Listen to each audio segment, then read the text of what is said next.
giving me an opportunity. Please speak on this. Hello. आप इस पे बोलें, please. Thank you, sir, for giving me an opportunity to talk on this most important subject. I want to congratulate all our sisters in Anganwadi workers who are working and giving yeoman service and contributing to our country, particularly in rural area of India. Anganwadi scheme has completed its 50 years golden jubilee. Happy golden jubilee.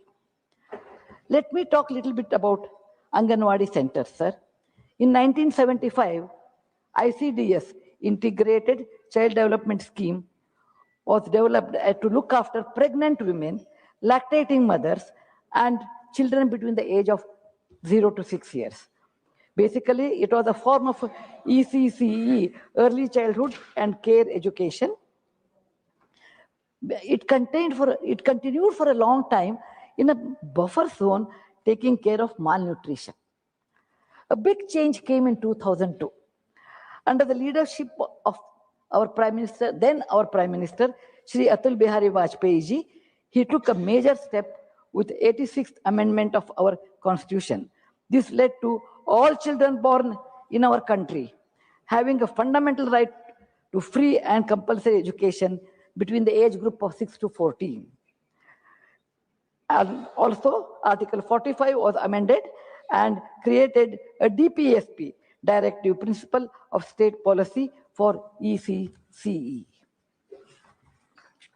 Sir, education is a magic wand. Whomsoever it touches, their life will change.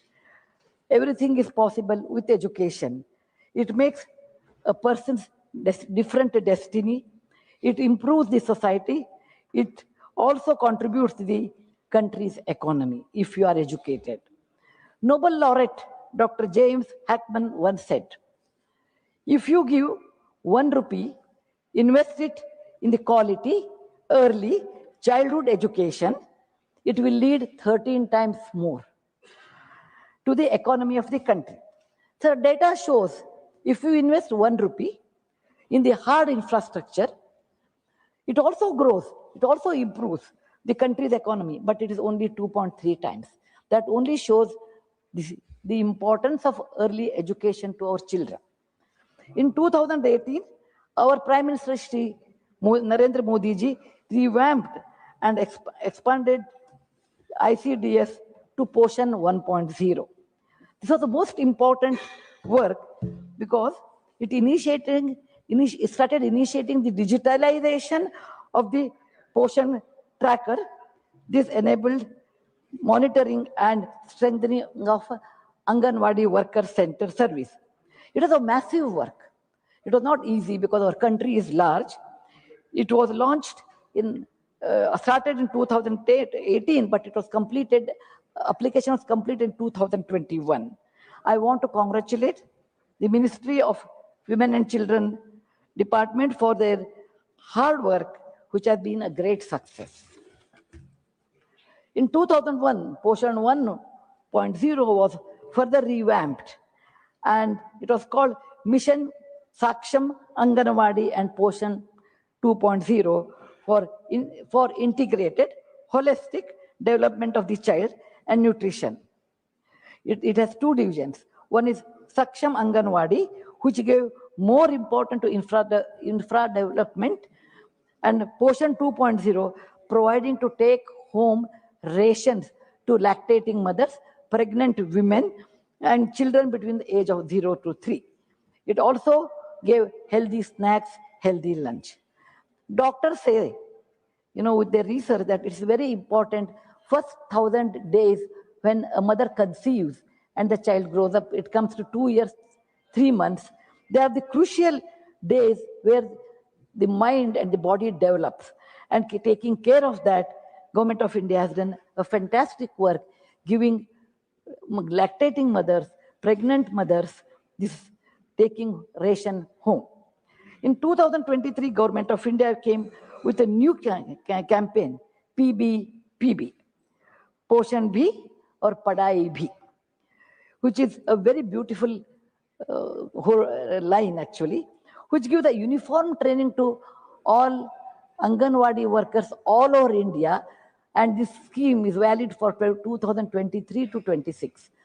Until that, every state used to have their own scheme. Some people will hire an NGO, some people have their own way of tackling the problems. Now there is a steady, systematic Anganwadi worker training.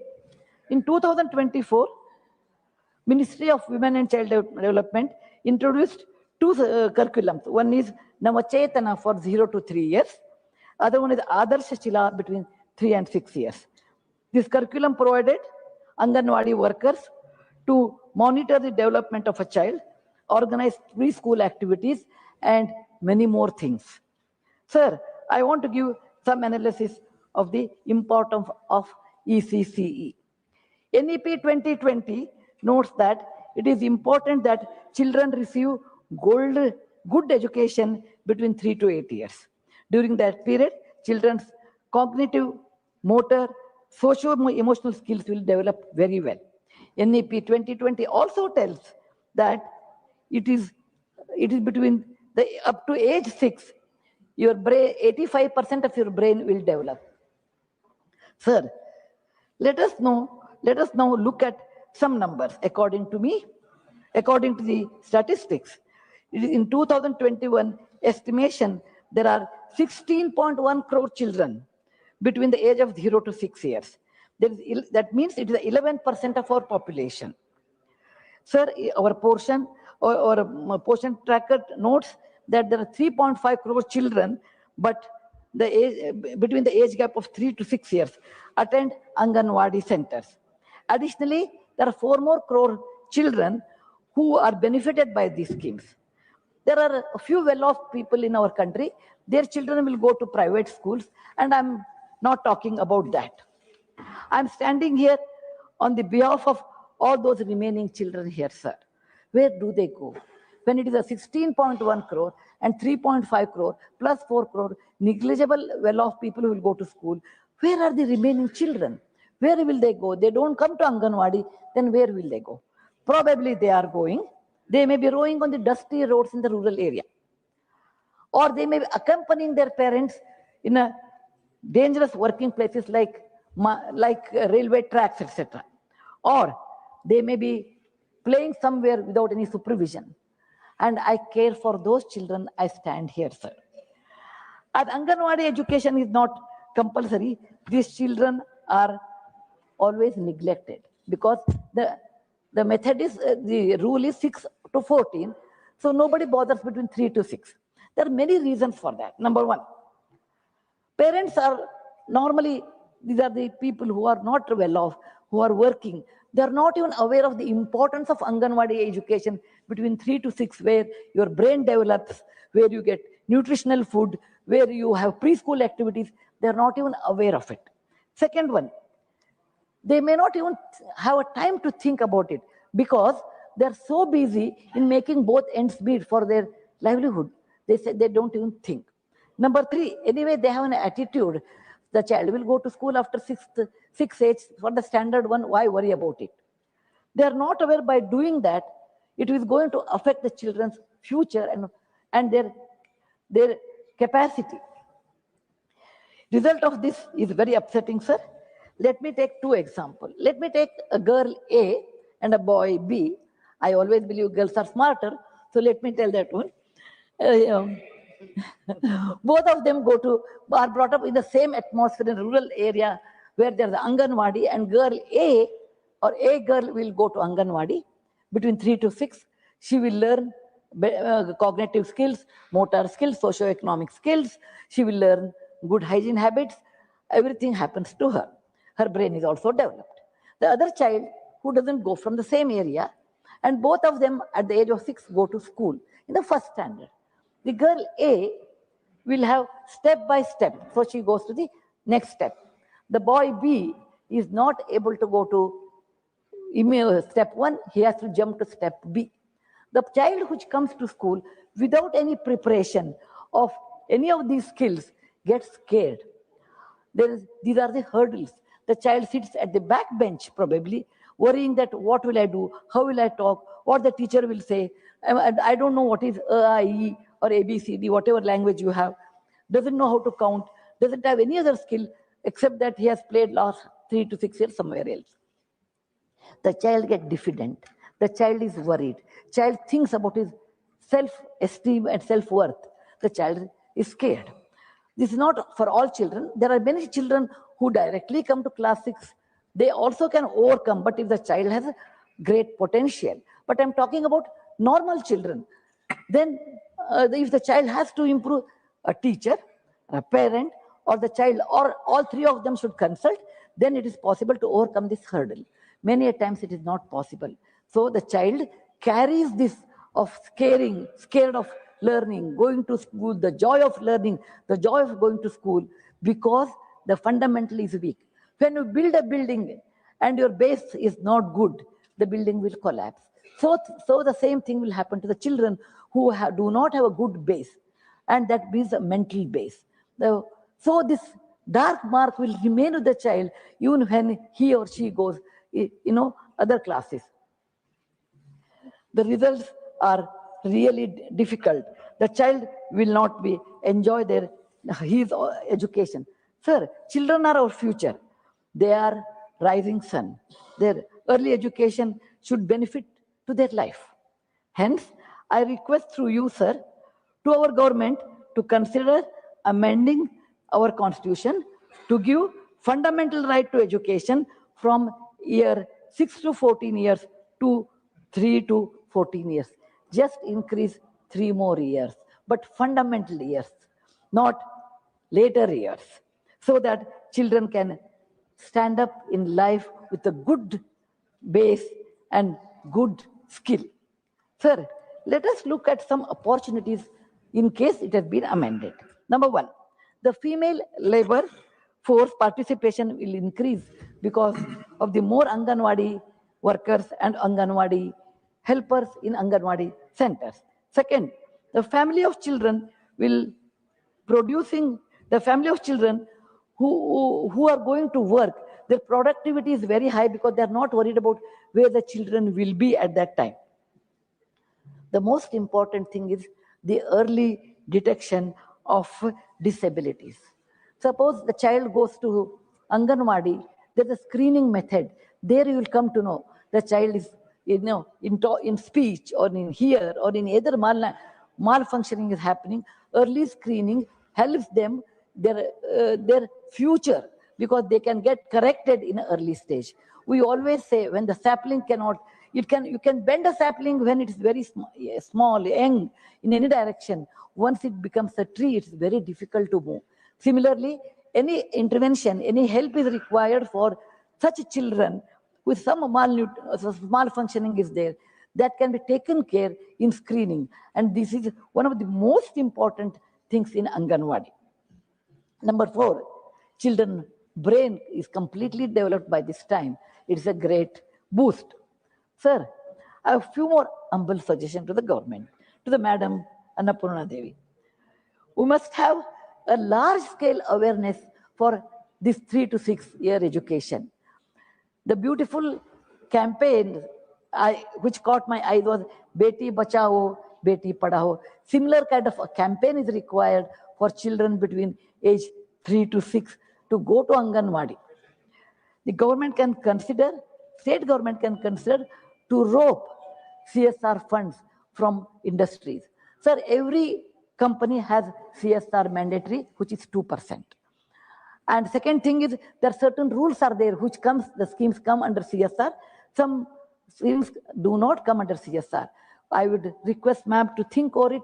Anganwadi improvement scheme, you should put it in CSR. You should list in CSR so that industry can also participate in this. Normally, Anganwadi workers feel this titles are, when I work with Anganwadi workers, they always say, we don't like to be called Anganwadi workers. I said, why? No, we like the word Asha. Asha looks nice. Maybe in that atmosphere, the word Asha has a lot more Asha. Whereas Anganwadi is like, they think, oh, you're like anybody else, I want some other name. So there are many names, sir, but I have one suggestion. Decision is ultimately government. Deepa. Deepa. This is the word which is a light. A light is synonymous with knowledge. A lamp is remove the darkness. Darkness is ignorance. Deepa is a word which is valid from north to south and east to west. Everybody understands the meaning of Deepa is the same Deepa. So this gives them a kind of resilience, kind of enthusiasm to work. Because in village area, Asha is more important. They always feel Anganwadi is not. So this is a small psychological lift I want to give. Whenever Anganwadi center infrastructure is made, modified, I would request government to consider child-friendly. It should be made more child-friendly. Sir, I know it is not easy task. It is difficult, I know, but it is possible. You require enormous amount of time, sir, because you can see the history. Vajpayee ji took a step in 2002, but in 2009, it was the RTE, or right to education was implemented. In 2000, it took 7 long years. Similarly, 2018, portion tracking system started, and it came into existence after 3 years. So it takes time. Logistics, many logistics are required to implement this. Most important is like a heart is financial implications. Though it is a lot of investment, and it has a lot of thinking on financial implications. 4, India is a large country with a large population. It is not like, what you implement in a smaller country, it is in 20 days, it's not possible in India 20 months, because it is a huge country with huge population. And wherever you want to implement different methodology, different things have to use in each state. But sir, we have to do this. I urge government to consider this. Sir, if we want to change the destiny of our children, our country, in our country, only we have to do. I will quote a shloka from Bhagavad Gita. It was asked to Krishna, who can help? Who is my good friend? Who is my who is my enemy? Krishna says, Atmahi Atmano Bandhur, Atmahi Ripo Atmana. You are your best friend. Who is my enemy? You are your own enemy. Suppose, sir, my country has to develop, we have to work. We the people, we the society, we the government, all of us have to work to improve our country, to make it better in our country. Everything should work, then we have to work. We should not depend on anybody. Sir, Shri Modiji's vision is always Atmanirbhar Bharata. It is one of the fantastic methods, sir, because you are depend on yourself. Atmahi, Atmano Bandhur, that means your friend. And if you don't do that, you are your enemy. Atmahi Ripu Atmanaha. It makes us self-sufficient, self-reliant, and it makes us confident people. And that's the reason I feel, with all the difficulties, we the people, we the government, we the society, we the school, all should participate in this big movement of the age between 3 to 6 and making compulsory learning method or Anganwadi system. Sir, now I want to give some examples. For example, when the job is uphill task, walking on a hill, uphill is not easy, but it can be made flat. I'll give 3 examples. The first example I would like to give is Huainat Sung in 629 AD. He was a Chinese traveler, a bright Buddhist monk who wanted to come to India and go to Nalanda. His ultimate thing was Nalanda, a great Buddhist university at that time, and learn there, take the text, Chinese, Indian Buddhist text back to China. When he decided, everyone gave advice to him. Anyway, in India, we are famous for giving free advice. He also must have got a lot of free advice there, saying that you can't go. It's a distant land. It's the western side. How will you go? The emperor of the Tang dynasty at that time was very fond of him. He said, you cannot go. How can you go to India by foot? It is not possible. So he imprisoned him. But Huainat Sung, escaped in the night. He walked Gobi Desert by foot, took the Silk route, and came to Kanauj, then to Patna, and then to Nalanda. He learned there as a student first, and later he became a teacher. And he later wrote a book known as C.U. Ki, Wandering in the West. For Chinese, we are Westerners. So he says, wandering in the West, he talks so much about India, the life of Indians in 629 AD at Kannauj. And he describes Peshawar, he describes Patna, he describes Nalanda and many more places, including Sanchi. He describes all those things. And he took those books back to China. Today, if we want to know something about India at 629 AD, we have to refer a Chinese book, Siyu Ki, which gives all the detailing. Why did he do that, sir? It was not needed. He was a good Buddhist monk. He could have sat in a Xi'an, in a pagoda, and he could have led his life. He said, no. My passion is to go and earn knowledge. My passion is to go uphill work, make it flat, and achieve it. To get this knowledge, I have to work hard. I should have patience. I should undergo all difficulties, but then only I can get it, but only I can do this. I don't care about anything, but I care for the knowledge. So it is possible in life, whichever they look uphill task over a period of time, with patience, with perseverance, with passion, we can achieve. Sir, if we decide to do this 3 to 6 year compulsory, it is to some extent a uphill task, but we can do with patience of time. We can do this with perseverance of following up with the people, with the society, and we should have passion for that. Otherwise, it is not possible. Any amount of money you may have, but if you do not have these 3 P's, it is not possible to achieve at all. Secondary example I want to give, however funny, but I just, because it's my own experience, I thought I should share to this august house. I'm a small person. Compared to Huenat Singh and all, I'm not a great person. Sir, in the year 1974, when I did my engineering, there were hardly few lady engineers in India. And I saw an advertisement where House of Tatas wrote, lady engineers need not apply, because the work was in Jamshedpur as well as in Pune and many places. And as a young girl, I wrote a postcard to J.R.D. Tata, who was the head of Tata Industry. I wrote to him, maybe because at 23 you're all idealist, and there's a very famous saying, at the age of 20, if you're not an idealist, you don't have heart. You continue to be, you don't have brain. It's for fun. So I wrote a letter to J.R.D. Tata asking this simple question on a postcard. I said, sir, if any country has to progress, if any society has to progress, then men and women should participate. Women are 50% of the population.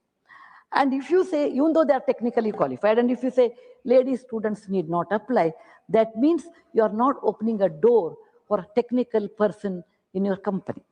Sir, that is not fair, because if half the population is not allowed to work, then country will not progress. So there is nothing great about me writing, because I was a young idealist girl. And I did not, sir, I come from a teacher's family. And I did not have any connection to the corporate world. I did not know anything in politics, nor I have any other equipment to reach JRE. It's only a postcard. I was well equipped with education, and education was my weapon. Education was also my asset. The greatness was JRD, sir, not me. He read that letter, he said, yes, what this young girl has asked has a valid point. If the society has to change, we have to allow many things to do. And one of them is allow women to work in a factory. He must have faced, because Sir JRD is not here now, he must have faced many things. His colleagues saying it's not correct, where the girl will stay, where the ladies' toilet will be there. But he said, if you want to start anything new, we have to start at any cost. The rest is history. I joined House of Tata. And it is nothing great about me, sir. It is great about that leader whose vision was so great, who had a beautiful blue eyes, which I remember, the vastness of the sky, the depth of the ocean. He understood not a postcard, the content of the postcard, the meaning of that. If we do not work, allow the opportunity for remaining people to succeed in life, it is not correct in a society. Similarly, I feel, sir, if we do not train our children between the age of 3 and 6 If they don't become good citizens, they may become good citizens, but they may not be well equipped with knowledge. The error lies with us. Error lies with us. I will give one more example, sir. Being a history teacher's daughter and a granddaughter, I'm prone to history. In 1969, Neil Armstrong went to moon and placed his first foot on the moon. He gave a very famous statement. It may be a single step on the moon, but it's a big leap for the mankind. This generation people may not know. At least 1969, I have heard there was no TV. I've heard every conversation, so I remember it. Sir, it's the same way, like what Huan Tsang talked about 10,000 Li journey. Li is a Chinese measurement in those days of the distance. Sir, all these projects are difficult, but you have to take one step at a time, but you have to take it. Otherwise, there is no way. If we take one step today, next generation will have a leap, jump in their life, which is nothing but our asset. I will give one more example, sir. In 1815, there was a young person by the name Prince Bismarck of Germany. His early childhood educator was his mother. Maybe 0 to 3 or 3 to 6, what she taught him. Beta, you should do the following things. She told him, keep personal hygiene very good, respect time, keep house clean, go for detailing,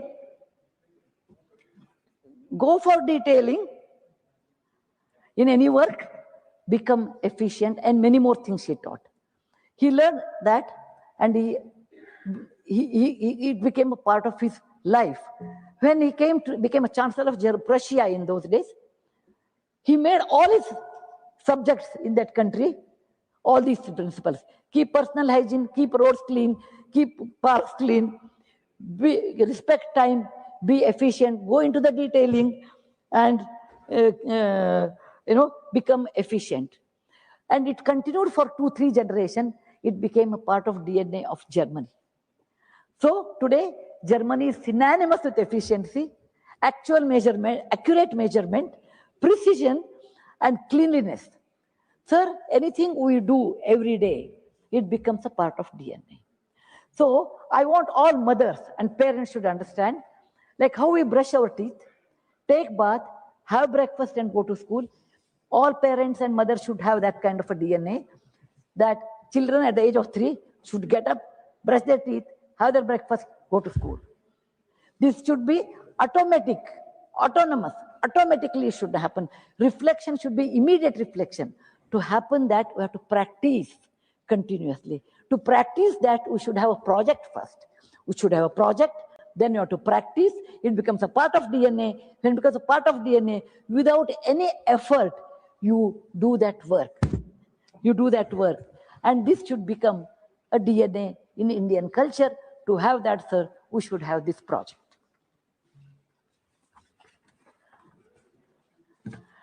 My submission to the government through you, sir, is to please consider this request seriously. Sir, our Prime Minister's dream is Viksit Bharat or Developed Bharat in 2047. To realize his dream, there are many paths. This is one of the paths I consider. Well-developed nation is always with well-developed people. One such path is ECCE, that is Early Childhood Care and Education. If we implement it now, those children who receive these Anganwadi services will there inherit Viksit Bharat dream in 2047 as confident, self-reliant, healthy citizens. Sir, Rome was not built in a day. Independence was not given in a day. Many leaders, many years, sacrificed their lives, their personal life, struggled, and at the end we got independence. So these projects are not immediately, in a day it is done. We require time, but we have to do this one. We should only realize our dream and our children will appreciate our effort once we have 3 to 6 or 3 to 14 years of education, compulsory, all over India, free education, which should become a birthright. It is possible under PM Modi ji's leadership, sir. I'm confident about it. Next generation people will remember him, owe to him that he changed their life. How Mr. Vajpayee changed, made a change, in 2002, the RTE, that 6 to 14, I think our Modi ji will do 3 to 14. Sir, I would like to conclude. Being a teacher for many years, until the next bell rings, I may go on talking. I do not want to do that today. I want to take a quote from Gita, which Krishna says about Atma. But I will tell this one to Vidya. For me, Vidya, education, knowledge are synonymous. This is a beautiful shloka. He says, Nainam chandanti shastrani, nainam dahati pavakaha, na chainam kledayan apo, na sheshayuti marutaha. He says to Atma, but I will tell, if you learn some skill, you learn your education in a proper way, you master Vidya. When you master Vidya, no thief can come and steal it. It need not be kept in a Godrej locker. Nobody can cut it into pieces. It remains solid in your heart. It cannot be burnt with Agni because it is imperishable. It cannot be drowned in water because it's above the water. No wind can take it to the distant destination because it is heavier than that. Education is that asset. Everybody should owe it. Everybody should have the right on it. Education can change your life forever. Education is something which is not inherited, but to be learned in a proper age, in a proper school, with a proper teacher, with a proper leader, with a proper society, with a proper government. And we have all those things in front of us. I'm really grateful, sir, for your opportunity you have given to me to talk such a long time. And I'm thank all my colleagues for patient hearing. Thanks for giving me this great debate time. And Jai Hind, Vande Mataram. With these words, sir, I present the resolution to the House. Dhanyavad once again. Dhanyavad Sudha ji. Resolution moved. I now call upon the members whose names have been received for participation in the discussion. Dr. Medha Bisram Kulkarni. धन्यवाद माननीय उपसभापति महोदय। आंगनवाड़ी को सक्षम बनाने का ये जो प्रस्ताव आदरणीय सदस्य सुधा मूर्ति जी ने दिया है, मैं उसका समर्थन करती हूँ। आदरणीय महोदय, आज देखा जाए तो इस देश में 14 लाख आंगनवाड़ियाँ हैं, जिसमें 13,48,000 वर्कर्स है और 10,23,000 हेल्पर्स है। सबसे पहले आंगनवाड़ी ये संकल्पना या इससे सिमिलर जो संकल्पना है वो महाराष्ट्र में ताराबाई मोडक इन्होंने प्रस्तावित की थी और उसके बाद अनुताई वाघ इन्होंने उसको आंगनवाड़ी ये शब्द दिया। मुझे गर्व है अनुताई वाघ और ताराबाई मोडक दोनों महाराष्ट्र से आती हैं। जो बच्चे स्कूल में नहीं जा पाते या जो पेरेंट्स वर्कर्स कैटेगरी के हैं और जो अपने बच्चों को स्कूल में डालने के लिए उनके पास समय नहीं है या सुविधा नहीं है, ऐसे बच्चों के लिए उनके घर के आंगन में ही एक स्कूल, प्री प्राइमरी स्कूल बनाया जाए, ये इसका थॉट था, ये इसकी संकल्पना थी। इस संकल्पना को बढ़ाते हुए ICDS के तहत उसको अलग और भी वर्टिकल्स जोड़े गए और एक बहुत ही अच्छा मॉडल पूरे देश में ये चल रहा है, जिसका उपयोग बहुत ज्यादा है और जिसका पोटेंशियल इससे भी ज्यादा है, हो सकता है उपयोग में लाया जा सकता है। उसके अलग अलग जो वर्टिकल्स है या ऑब्जेक्टिव्स कहा जा सकता है, वो है supplementary nutrition, pre school education, immunisation, health checkups, referral services etcetera. माननीय महोदय, मैं भारतीय जनता पार्टी की महिला मोर्चा में, नेशनल महिला मोर्चा में भी मैं वाइस प्रेसिडेंट की जिम्मेदारी के ऊपर काम कर रही हूँ। भारतीय जनता पार्टी महिला मोर्चा ने, नेशनल महिला मोर्चा ने आदर्श आंगनवाड़ी का एक प्रोजेक्ट लिया था और मैं उसकी हेड थी। मैं पूरे देश भर आंगनवाड़ी का प्रोजेक्ट लेकर अलग अलग स्टेट्स में गई हूँ। आपके नागालैंड में आई थी, महाराष्ट्र में तो अलग अलग आंगनवाड़ियों को भेंट दिया ही था, आंध्र प्रदेश गई थी, गुजरात, मध्य प्रदेश, बिहार, इतना ही नहीं, वेस्ट बंगाल, कश्मीर के पाकिस्तान के बॉर्डर तक, कुपवाड़ा, मच्छल डुड्डी, वहां तक मैं आंगनवाड़ी का प्रोजेक्ट कैसा चल रहा है, काम कैसा चल रहा है, ये करने के लिए गई थी। मुझे खुशी है कि अलग अलग राज्यों में बहुत अच्छा प्रयास और आंगनवाड़ी की वर्कर्स बहुत अच्छा काम कर रही है। एक आध दो जगह छोड़कर मैं उसका उदाहरण भी दूंगी। आंगनवाड़ी का काम दो तरीके का होता है। एक तो 4 घंटा आंगनवाड़ी की वर्कर को, जिसको वो खुद को शिक्षिका बोलती है, वो टीचर नहीं होती, लेकिन हम उसको शिक्षिका नहीं बोलते, वो खुद को टीचर बोलती है, शिक्षिका बोलती है। तो आंगनवाड़ी की जो वर्कर होती है वो 4 घंटे, हेल्पर और वो वर्कर 4 घंटे उनको प्री स्कूल में बच्चों को पढ़ाना पड़ता है और उसके बाद 2 घंटे फील्ड वर्क का काम है उनको।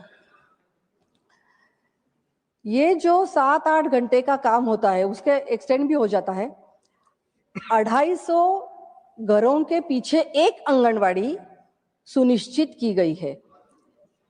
मतलब जैसे कि हमारी बूथ यंत्रणा रहती है, वैसे उस तरीके से कि 250 घरों के पीछे एक आंगनवाड़ी है और आंगनवाड़ी की टीचर या उसको वर्कर कहा जाता है, वो वर्कर फील्ड में जाके जरूरत क्या क्या है उस फील्ड के हर घर की जानकारी रखती है।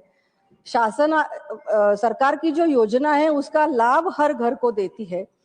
कहाँ लैक्टेटिंग मदर है, कहाँ प्रेग्नेंट वुमन है, इन सबको क्या क्या लाभ देना है। वैक्सीनेशन, अब वैक्सीनेशन को देखा जाए तो कोविड के समय में आंगनवाड़ी वर्कर ने जितना काम किया है, डॉक्टर्स को हेल्प की है, उतना मेरे ख्याल से किसी ने नहीं किया। बहुत सारे रिस्क लेके अंदर जाकर, फील्ड में जाकर, स्लम्स में जाकर उन्होंने अपना योगदान दिया है। बहुत ही सराहनीय काम उन्होंने किया है।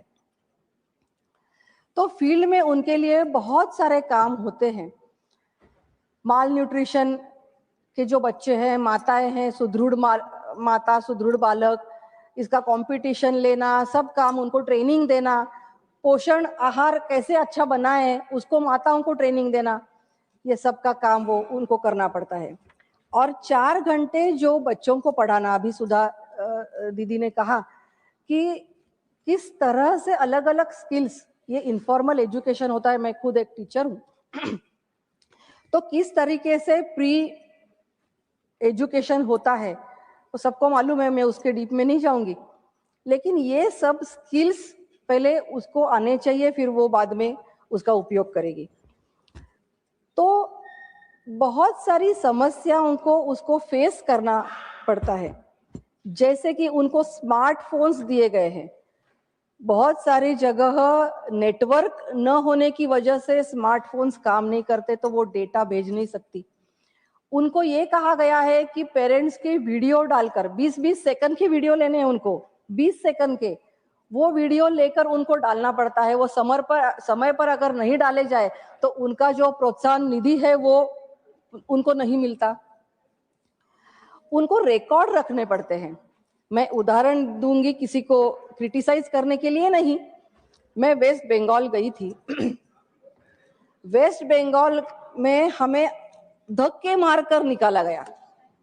आंगनवाड़ी में हम जब गए थे, हम हमारे कार्यकर्ता मिलकर हम जब गए थे तो आंगनवाड़ी से हमने पूछताछ की। उनके लिए पोषक आहार की सामग्री दी जाती है सरकार की तरफ से और उनको वो बच्चों को देना पड़ता है। अगर बच्चों को वो नहीं देंगे तो बच्चे सुदृढ़ कैसे बनेंगे? आंगनवाड़ी की महिलाओं को एक रिकॉर्ड रखना पड़ता है। रेड लाइन येलो लाइन और ग्रीन लाइन। बच्चे अगर अंडरवेट है तो उनको वो रेड लाइन में चले जाते हैं और उनको 1, 2, 3 महीने में अलग अलग तरीका इस्तेमाल करके सप्लीमेंट्री न्यूट्रिशन देके उनको अपग्रेड करना पड़ता है और वो रिकॉर्ड उनको रखना पड़ता है। हमने वहाँ रिकॉर्ड की मांग की। जस्ट हम पूछताछ के कुछ चंद हमने सवाल पूछे, उनसे प्रश्न पूछे, तो उन्होंने हमें कहा कि ये आप क्यों पूछना चाहती है। हमने उनसे कहा कि सरकार आपको ये देती है, क्या आप लोगों को देती है? हमने पेरेंट्स के साथ भी बात करनी चाहिए। उन्होंने गुंडे बुलाकर हमें वहां से निकाल दिया। हमारी जो दीदी थी वहां की महिला मोर्चा की, वो रोने लगी। वो बोली कि दीदी हमें इससे बहुत तकलीफ होगी, चलिए चलिए बाहर निकलिए, हम निकलेंगे, नहीं तो हमारे घर में ये हो जाएगा वो हो जाएगा। क्या क्या होता है और क्या क्या किस्से हैं वो तो आप सबको मालूम ही है। एक छोटा इंक्वायरी करने के बाद उनको इतना गुस्सा आया। मतलब कुछ जगह उसमें मॉनिटरिंग करने की बहुत ज्यादा जरूरत है। कई जगह अच्छे काम हो रहे हैं लेकिन सुविधाएं कम है। इसका उदाहरण मैं माननीय महोदय आपके जरिए मंत्री महोदय को देना चाहती हूँ। जैसे कि हमारी पुणे सिटी है, अर्बन एरियाज में आंगनवाड़ी का स्कूल चलाने के लिए जो क्लासरूम लगता है उसके लिए 3000, आप इमेजिन नहीं कर पाओगे, 3000 का अनुदान मिलता है, रेंट। तो 3000 में कोई अच्छा क्लासरूम तो आएगा नहीं।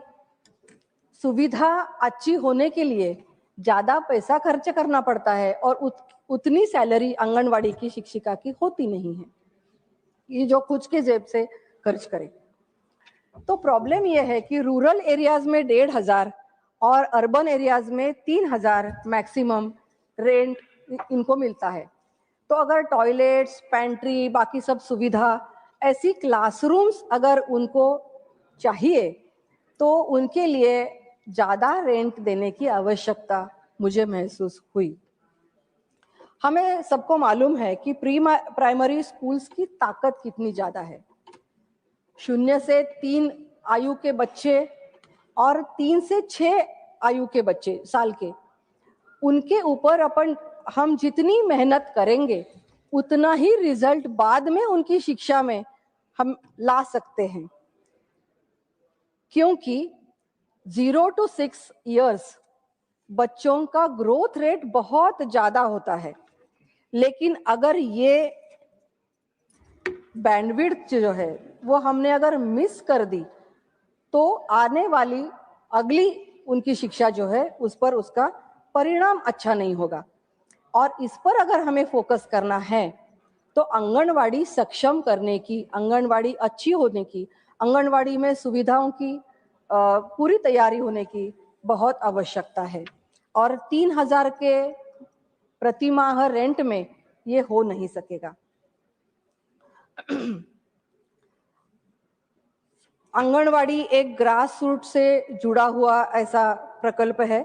उनके ऊपर बहुत ज्यादा जिम्मेदारी होने के बावजूद उनको जो मानधन मिलता है वो मेरे ख्याल से बहुत, कई राज्यों में अच्छा है, कई राज्यों में बहुत कम है।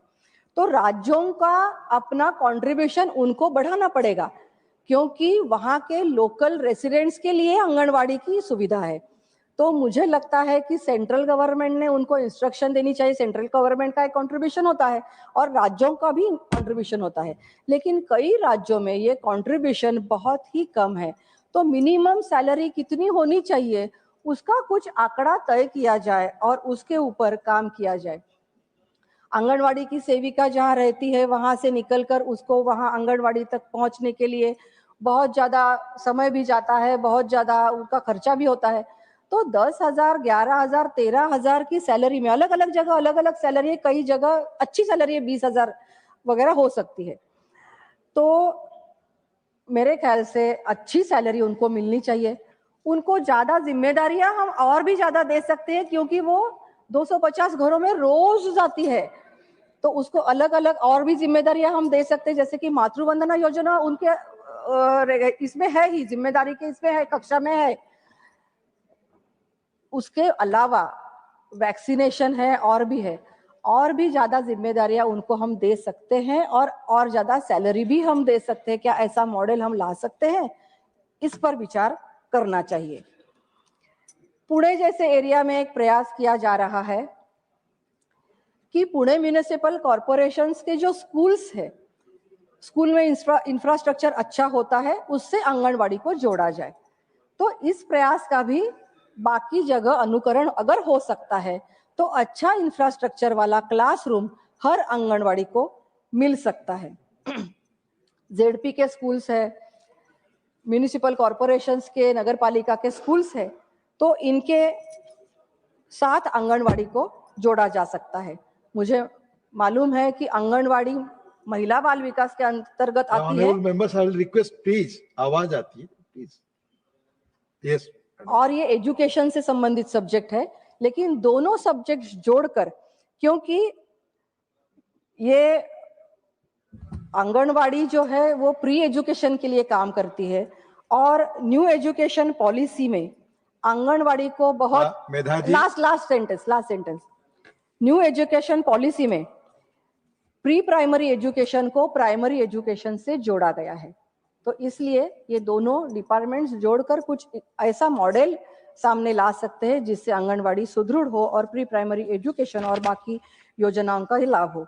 हमारे आदरणीय प्रधानमंत्री जी महिलाओं के लिए और बच्चों के लिए, बालकों के लिए, उनकी शिक्षा के लिए, उनकी सुदृढ़ता के लिए बहुत अच्छे उपाय कर रहे हैं। आंगनवाड़ी को सक्षम करके हम इस प्रयास में और भी ज्यादा इफेक्टिव उसको बना सकते हैं और हमारा जो पॉपुलेशन है, बहुत ज्यादा पॉपुलेशन होने वाला अपना देश है और अपना देश युवा देश करके जाना जा रहा है। तो ये आने वाले युवा एसेट होंगे या लायबिलिटी बनेंगे, ये शिक्षा के ऊपर निर्भर है।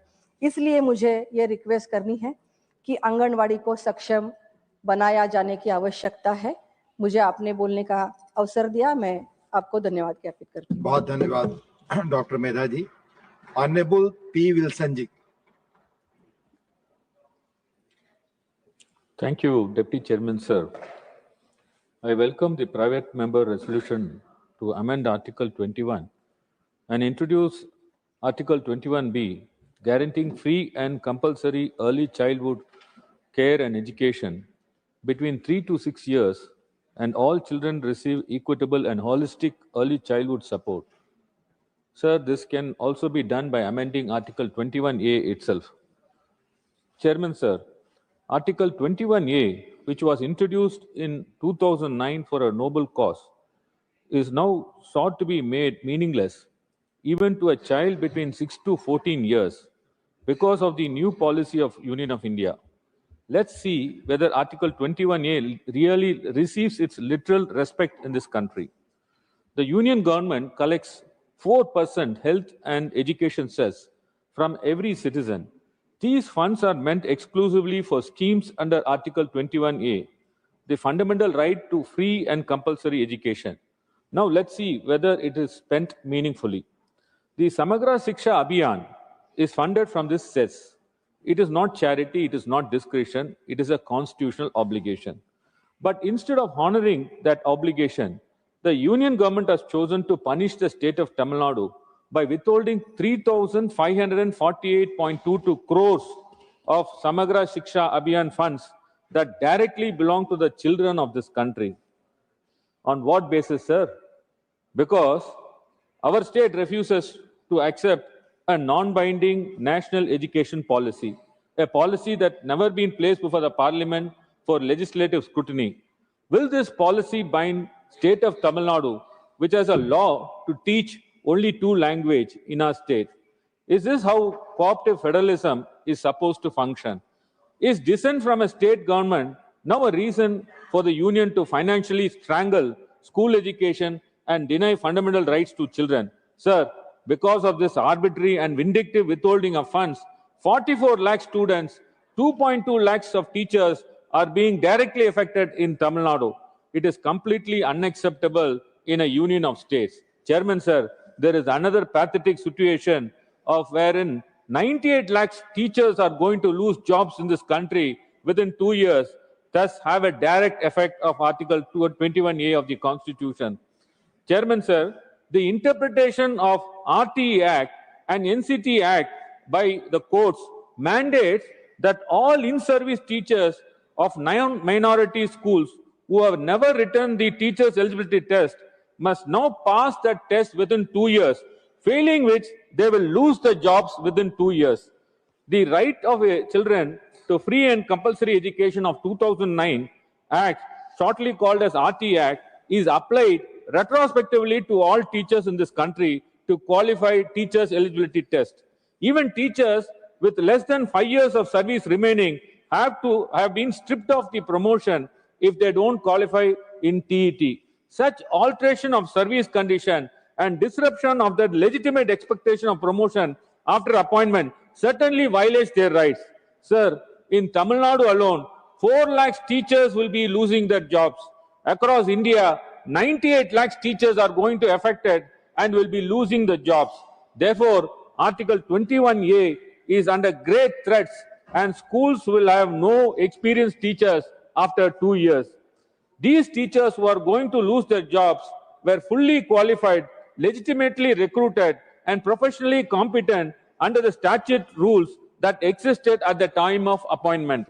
They began their service long before the teachers' eligibility test was introduced in 2009. They entered services with the legitimate expectation of career progression based on the rules then in force. And what is worse, sir, is that the NCT notification dated 23/8/2010 issued under the RT Act explicitly protected all pre-2010 teachers. It clearly said new qualification requirement shall not apply to teachers appointed prior to the notification. That protection was absolute and unambiguous. But later, insertion of Section 12A in the NCT Act in 2012 and provisos in RT Act 2009 created a direct contradiction, and this made the courts to interpret the law in a matter that one has to necessarily qualify in the teacher's eligibility test. Thereby, this amendment completely nullifies the earlier statutory protection. Chairman, the result is teachers who have been teaching for 15 years, 20 years, and even 25 years are suddenly told. Yes, I'm coming to that. Coming to resolution. Yes, I'm coming to that. Please come. Yes, I'm coming to that only. Are told suddenly subject, and that you know they have to also. leave the services. I'm coming to that subject only. You have to speak in for or against the. Yes, Chairman, I'm coming to that. To come on that. 21A becomes Resolution. meaningless. Please. Yes. No state, no matter how efficient, can replace lakhs of serving teachers within 2 years. No education system can withstand such an overnight shock without collapsing, and no teacher should be humiliated after decades of service by being forced to take a new eligibility test that never existed when they were appointed. Please Yes, I'll come to that. No, Chairman, come to sir. that. You have spoken Chairman, enough. sir, Please I'm come coming to that. Chairman, sir, 21A is become meaningless. Let us talk about 21A later. Yes, you please move a Yes. parliamentary resolution procedure I've already addressed. Yes, Chairman, sir. The Chief Minister of Tamil Nadu has already returned to our Honorable Prime Minister on 25/11. I'm coming to that. I'm coming to that. Chairman, I'm coming to that. Chairman, I'm coming to that. Chairman, I'm coming to that. I'm coming to that. I'm coming to that. Please. The Chief Minister of Tamil Nadu has already returned to the Honorable Prime Minister on Not go record 25/11. anymore. I'm Yes. just warning you, sir. Please. Yes, through Please you, go to the I subject. urge the Union to give us 3,548.22 Please crores confine to the subject. and also protect the Confine services to of the the subject. teachers. I'll move Now, and call another speaker. So far I'll call as another the speaker. resolution is Please. concerned, Chairman sir, so far Please. as the resolution Yes. is concerned, the You are right to supposed to free talk and on compulsory resolution only. education, Chairman sir, Please. education cannot stop with 3 to 6 years students, age students.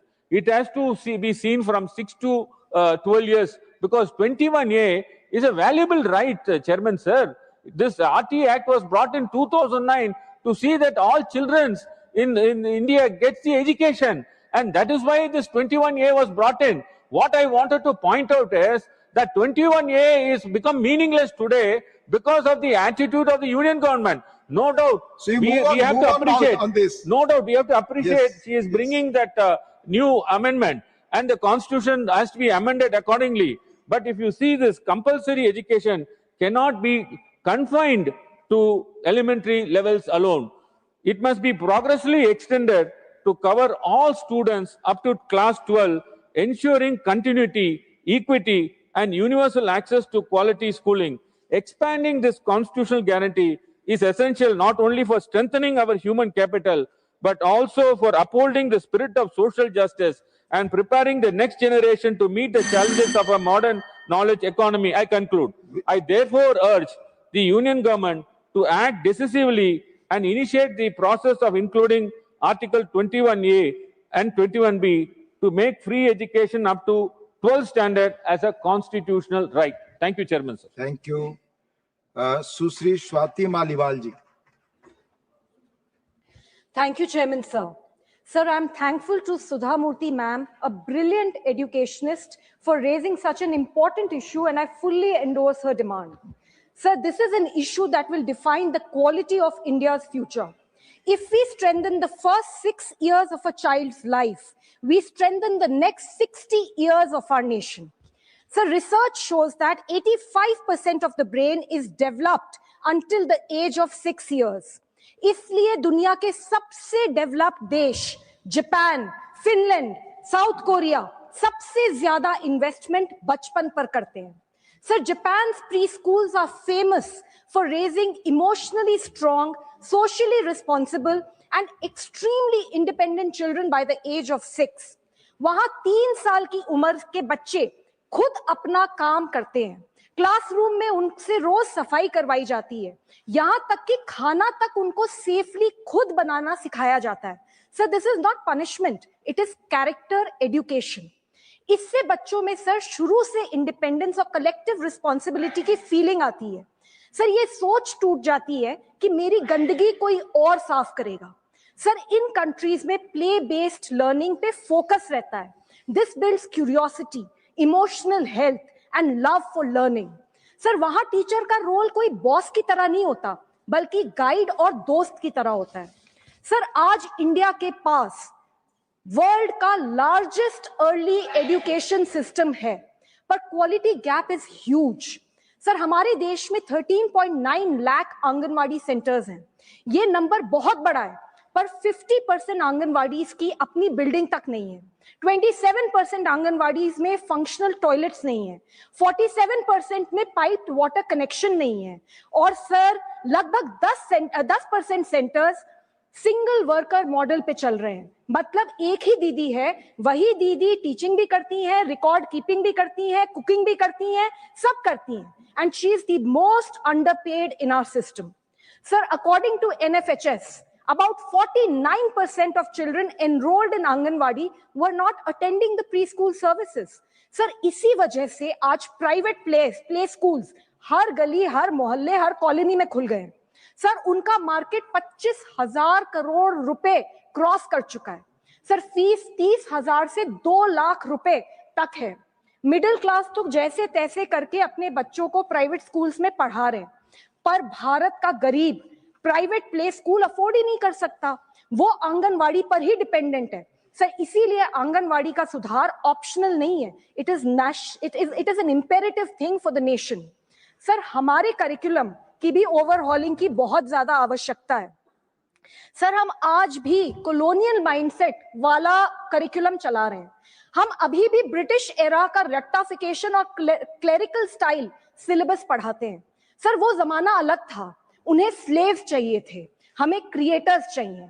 उनको employees चाहिए थे, हमें employment generators चाहिए. New India can not run on old education models. Leadership, communication, creativity, problem solving, sir, ये सब qualities बचपन से develop होती हैं, 12वीं कक्षा के बाद नहीं. Also sir, future is in skills. Skills must start early. आज के बच्चे सर उन जॉब्स के लिए पढ़ रहे हैं जो शायद अब एग्जिस्ट भी नहीं करते. इसलिए उन्हें मॉडर्न स्किल्स चाहिए, which can be anything from AI tools to photography. Sir, किसी शायर ने कहा है, लिख लिख के पढ़ा हथेली पे अल्फा बीटा गामा का छाला. कॉन्सेंट्रेटेड H2SO4 ने पूरा बचपन जला डाला. Sir, high time we move from rote based learning to creative and fun methods and make our children future ready and emotionally intelligent. Further, sir, as a country, our focus on fitness, nutrition, sports, mental health is extremely minimal. Sports must become a national movement, and that does not include simply watching cricket. हमारे schools में sir sports को free time की तरह treat किया जाता है, पर sir sports discipline है, टीम वर्क सिखाता है, कॉन्फिडेंस बढ़ाता है, हेल्दी बनाता है, और सबसे इंपॉर्टेंट, स्पोर्ट्स बच्चों को सर नशे से दूर करता है। सर हमारे बच्चों को एक्सप्लोर करने के मौके देने होंगे। जरूरी नहीं है कि जो पढ़ाई में अव्वल है वही सक्सेसफुल है। हर बच्चा एक शाइनिंग टैलेंट लेकर आता है, कोई कैमरा में, कोई कंप्यूटर में, कोई स्पोर्ट्स में, कोई म्यूजिक में। एजुकेशन का काम है सर टैलेंट डिस्कवर करना, ना कि सबको एक फिक्स्ड टेम्पलेट में डालना। सर एजुकेशन का काम है अच्छा इंसान बनाना, जिसके दिल में दूसरों के लिए दर्द ना हो, जिसका व्यवहार खराब हो, जो बड़ों की इज्जत ना करे, जो किसी की मदद नहीं कर सकता। सर वो लिटरेट जरूर हो सकता है लेकिन एजुकेटेड नहीं हो सकता। सर एजुकेशन की शुरुआत 3 साल की उम्र से होनी ही चाहिए, and that is why I support the resolution moved by madam Sudha Murthy ji, and I demand that number 1 national mission on early childhood learning बनाया जाए। नंबर 2 आंगनवाड़ीज के लिए time bound quality standards set करे जाएं एंड टीचर्स को बेटर ट्रेनिंग और salaries दी जाएं। Number 3, curriculum needs complete overhauling and rote learning should end, sir. Sir, we are the youngest nation of the world. अगर हम फाउंडेशन स्ट्रॉन्ग करेंगे तो हमारा फ्यूचर ऑटोमेटिकली स्ट्रॉन्ग हो जाएगा। थैंक यू, जय Hind. Thank you. Dr. Sasmit Patraji. Honorable Chairman, sir, Deputy Chairman, sir, thank you for the time. And I'll seek your indulgence for 1 or 2 minutes extra today, being a private member's resolution. Honorable Deputy Chairman, sir, I rise today with a profound sense of constitutional responsibility, and I wholeheartedly support the resolution brought by Srimati Sudha Murthy ji, primarily because now is the time to articulate it strongly. And what we started in 1950, we renewed in 1976 with the 42nd Amendment, strengthened it with the 86th Amendment in 2002. We are trying to re-articulate it today through this resolution. So I thank Srimati Sudha Murthy ji for bringing it forward. There are 3 specific aspects, and within a limited time, I'll try to cover it.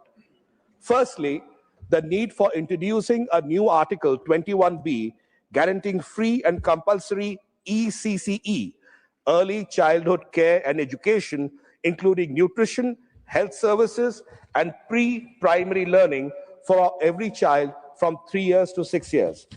Second, universal access to care and education through Anganwadi services and other mechanisms. And third, to enhance the quality of delivery, training, and support. I support all the 3 operative paras of this resolution. This resolution also has got the preambular paras. I'm not referring to them because that, in a way, buttresses the argument for the operative paras.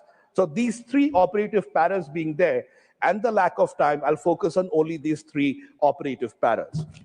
Let me start with the basic foundation of our Constitution and why early childhood care and education is referred to.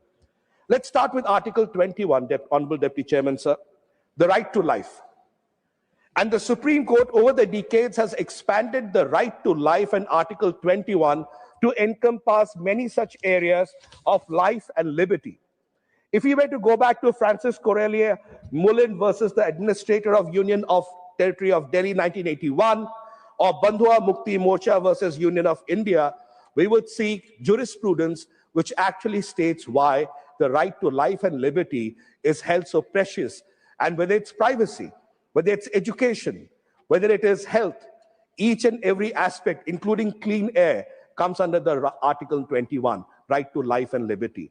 And that is what Srimati Sudha Murthy ji is trying to expand on today through this resolution. I'll come to a specific aspect of Article 45 of the Constitution. Article 45, as amended by the 86th Constitutional Amendment, directs the state to provide early childhood care and education for all children until they complete the age of 6 years. This is not a suggestion. This is a constitutional direction. And towards that end of Article 45, Srimati Sudha Murthy ji is trying to drive the conversation today. Let me come to the jurisprudence of education and development. Where is the jurisprudence coming from? Mohini Jain versus State of Karnataka, 1992. Unikrishnan JP versus State of Andhra Pradesh, 1993.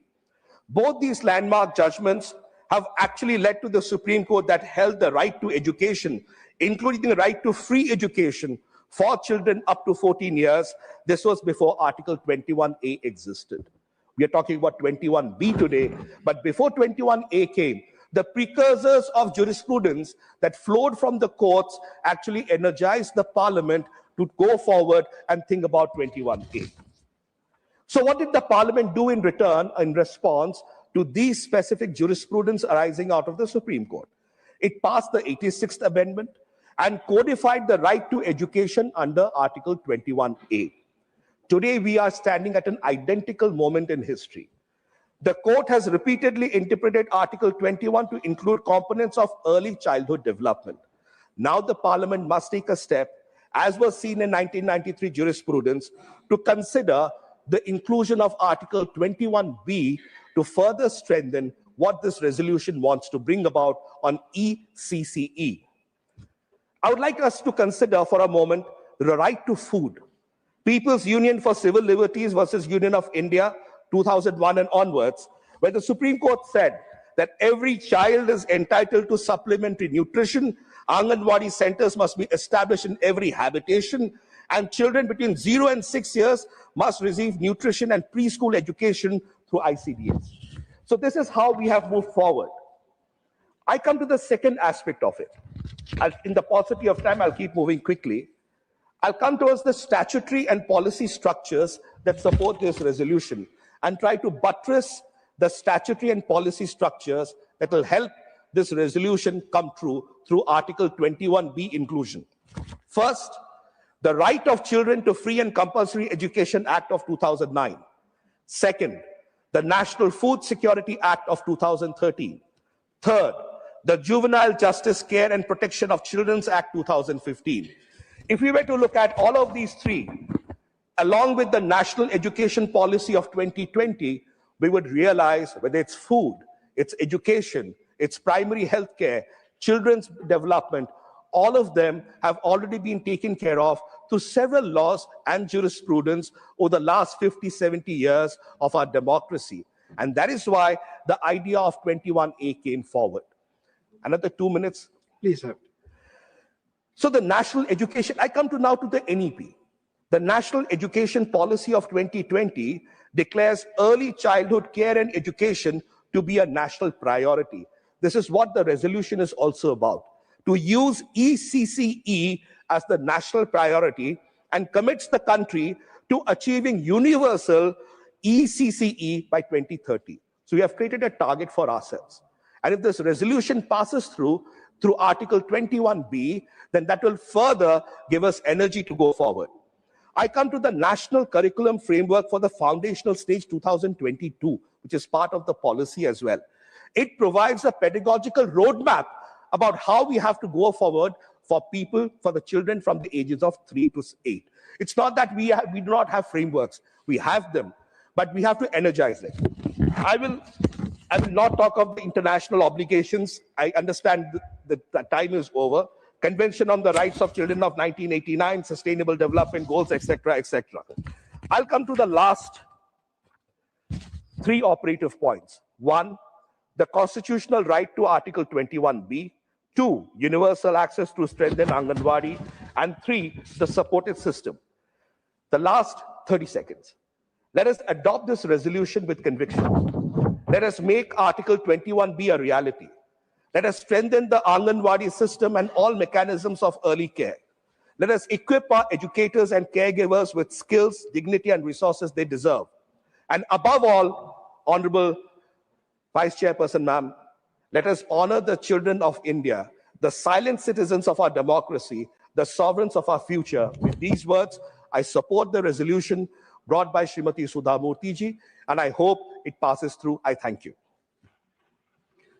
Honorable Member, Dr. John Brittas. Thank you, ma'am.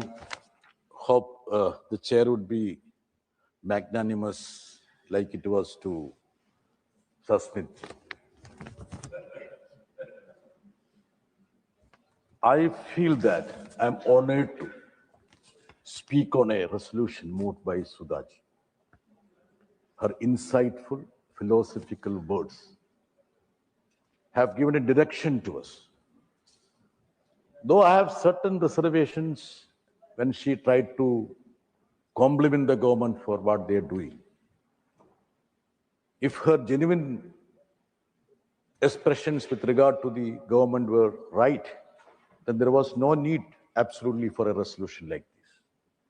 Since there are a lot of things which are found wanting, that's why he had to bring such a resolution. But I admire her, and she could bring such a resolution because a lot of things happened with her life. Her life got reformed because during her marriage, her husband was a communist. That also changed her life.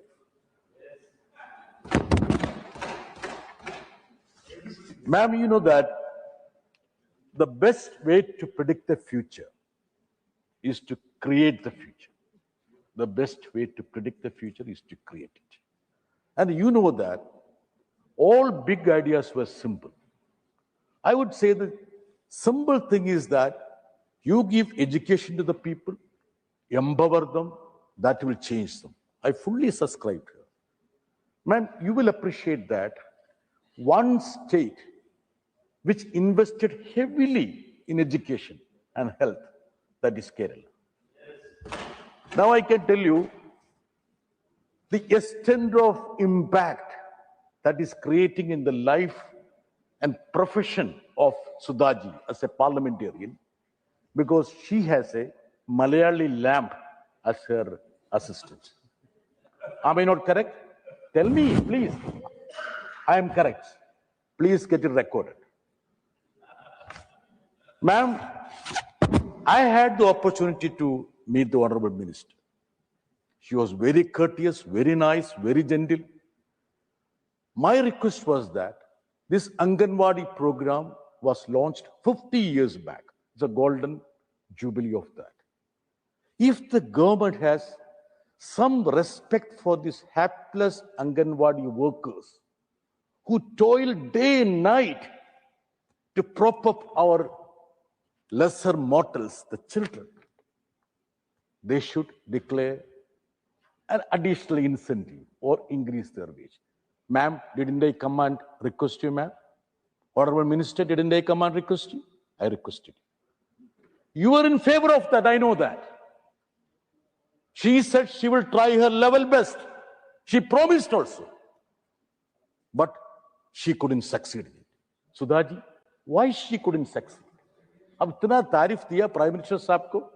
If the prime minister had just shown a little bit of gesture towards this hapless woman, she could have been in a position to be jubilant, participating in this debate and saying that in the 50th year of Anganwadi program, I was instrumental in increasing the wages, honorarium of the Anganwadi. Our Honorable Minister couldn't get that opportunity, Sudhaji. Please understand that.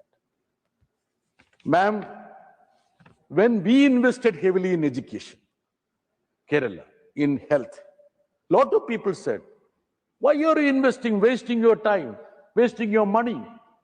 You should start some factories. That was the request, advice given to us by many. We said, no, we have to emancipate the people. Please conclude. Madam, what is this? I have just started only. Now, you gave some 5 minutes extra, and if you want me to speak, I'll speak. If you want me to sit down, I'll sit. This is a private member day. We are free to talk. Now, you know one thing. This Anganwadi program, Kerala is giving 13,000 per month. I know it's not sufficient, ma'am. It's not sufficient. But do you know what is the contribution of central government? 4,500. Pittance. Pittance. The increase they did was in 2018. After that, nothing was done. All these schemes started as central schemes. None of the state government told them, please start this scheme. It was at the behest of their initiative. My only request to the government is that if you are unable to continue this scheme in a dignified way, just disperse the fund to the states. Let them do it on their own way, depending on the actual situation, reality of a state. Kerala, we could actually dismantle the fortress of feudalism because of education. Because of education. Now it's an era of enlightenment. I understand, ma'am. Please give me 2-3 minutes more. I will just wind up. Ma'am, Sudhaji was quoting profusely the Gita. You know, when Arjuna was reluctant in the field, that is Kurukshetra, paralyzed by doubt and fear, Krishna tells Arjuna, look, don't think about the past. You cannot change the past. You think about the present. Move ahead. I am requesting the government, please don't dwell in the past. Think about the present. Make sure that we have a generation which is groomed in scientific temper, with better education. Don't make them to indulge in superstitions. Give them a good education, secular education, ma'am, Sudhaji. Let them be scientific in their approach. Let them be redeemed. And there is a very important dialogue in a movie called Asura, when Dhanush is telling, look, we are from the downtrodden community. Whatever we have, they will actually steal all these things from them. Even our self-respect they will steal. They will steal our wealth, all the cultivation. As you rightly said, if you have education, it will empower us. Nobody will be in a position to steal those things from us. So I feel that the importance of the resolution of Sudhaji lies in the fact that we have to make sure that our children needs to be groomed in a way. Proper education and care should be imparted. At that time, we shouldn't forget those hapless women, lakhs and lakhs of people across the length and breadth of this nation who are toiling. I'm talking about Anganwadi workers. If the government is little considerate towards Sudha Murthy ji and her resolution, if they are sincere in the cause, I feel that at the end of this discussion, when the Honorable Minister gets up to reply to her, she would declare that the honorarium of the Anganwadi workers would be increased at least by 5,000. Is it not a fact that the High Courts also ruled in favor? Don't make them somebody who goes around without dignity. Make them government workers, staff, employees. Let them have the dignity. If the teacher doesn't have the dignity, how can the children who are groomed will have the dignity? The self-respect is something which you impart, Sudhaji. That is something which you impart. So my request to Honorable Minister is that the activists who are working in this field have been meeting and interacting with the Honorable Minister, and I'm sure that Honorable Minister, being erudite and ebullient, she is abreast of the nuances of this field. The only thing is that she needs to have a helping hand from the other side. I mean, the powerful, the mighty. The political initiative should be there to help her also. I have one more thing. Ma'am, we talked about the facial recognition-based attendance verification, the Portion Tracker app. You know the difficulties. You know the difficulties about it. The rule is intrusive, impractical, and punitive, compelling women to depend on unreliable technology. You don't have internet in the rural belt. You want all these hapless women to have a toil to make sure that, see, don't make them somebody who steals things. They don't lie. They're poor people. They want to help our children. So please make sure that the grievances which have been aired to you needs to be reciprocated, because they are there to support your cause. Ma'am, you know what's happening in the education sector. This is something which would be helpful to you also, ma'am, because in your part of the country also, this is happening. The primary education, that is very crucial. That also is part of this. Very large number of government schools are being closed across the country. Large number. See, as per the report, last decade, government schools in India decreased by 8%, while private school grew by 14.9%.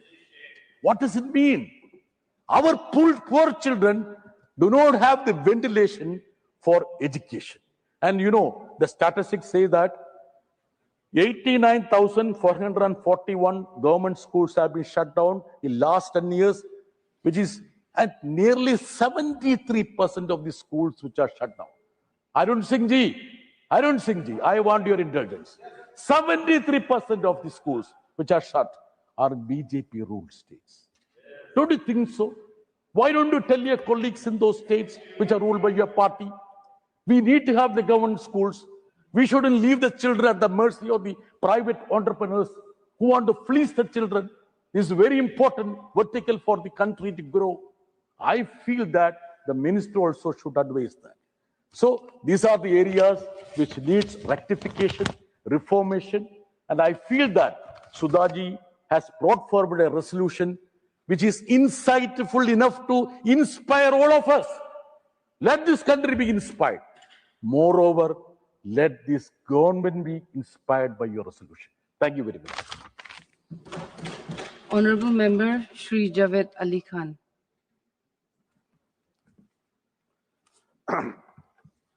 धन्यवाद सभाध्यक्ष जी।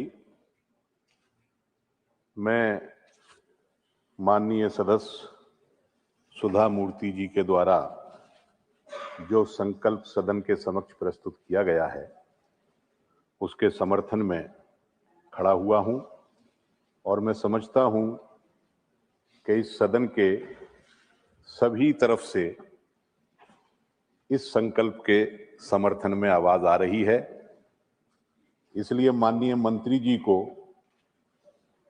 इस चर्चा के अंत में बिना किसी परेशानी के इस संकल्प को स्वीकार कर लेना चाहिए और जो मांग इस संकल्प के जरिए की गई हैं उनको मान लेना चाहिए।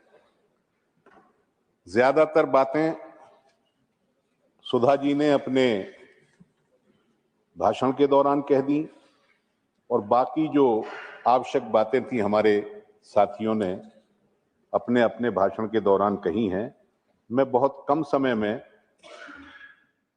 अपनी बात रखूंगा। छोटे बच्चों के लिए जो 3 साल से 6 वर्ष की आयु के बच्चे हैं जिनकी देखभाल का जिम्मा आमतौर पर हमारे तंत्र ने आंगनवाड़ी कार्यकर्ताओं और आंगनवाड़ी केंद्रों को दे रखा है, जब तक हम उनको सुदृढ़ नहीं करेंगे, मजबूत नहीं करेंगे, इस लक्ष्य को पाना जरा मुश्किल सा काम है।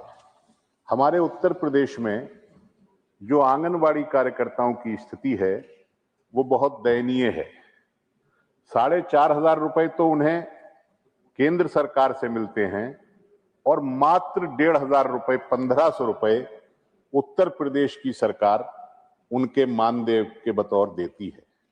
मैं समझता हूं कि इतनी रकम जो है वो जो हमारे देश में न्यूनतम मजदूरी की लिमिट है ये उससे भी कम है। और काम उनसे कितना लिया जाता है? काम आप ये समझ लीजिए कि बच्चों को साफ रखना, आंगनवाड़ी केंद्र की सफाई करना, उनका खाना बनाना और पूरे दिन की उनकी देखभाल करना, ये सब उनके ऊपर रहता है। बहुत ही कम उनका मानदेय है। अगर हम उन्हें सम्मानजनक मानदेय नहीं दे सकते हैं तो फिर अपेक्षा के अनुसार उनसे काम की भी उम्मीद हम नहीं कर सकते।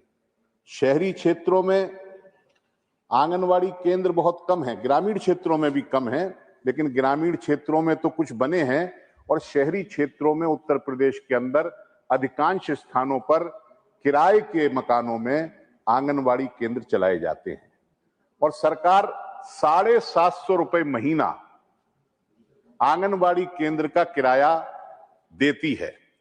मैं समझता हूं कि किसी भी कस्बे में क्या गांव में भी 750 रुपए में 1 या 2 कमरे का स्थान नहीं मिल सकता है।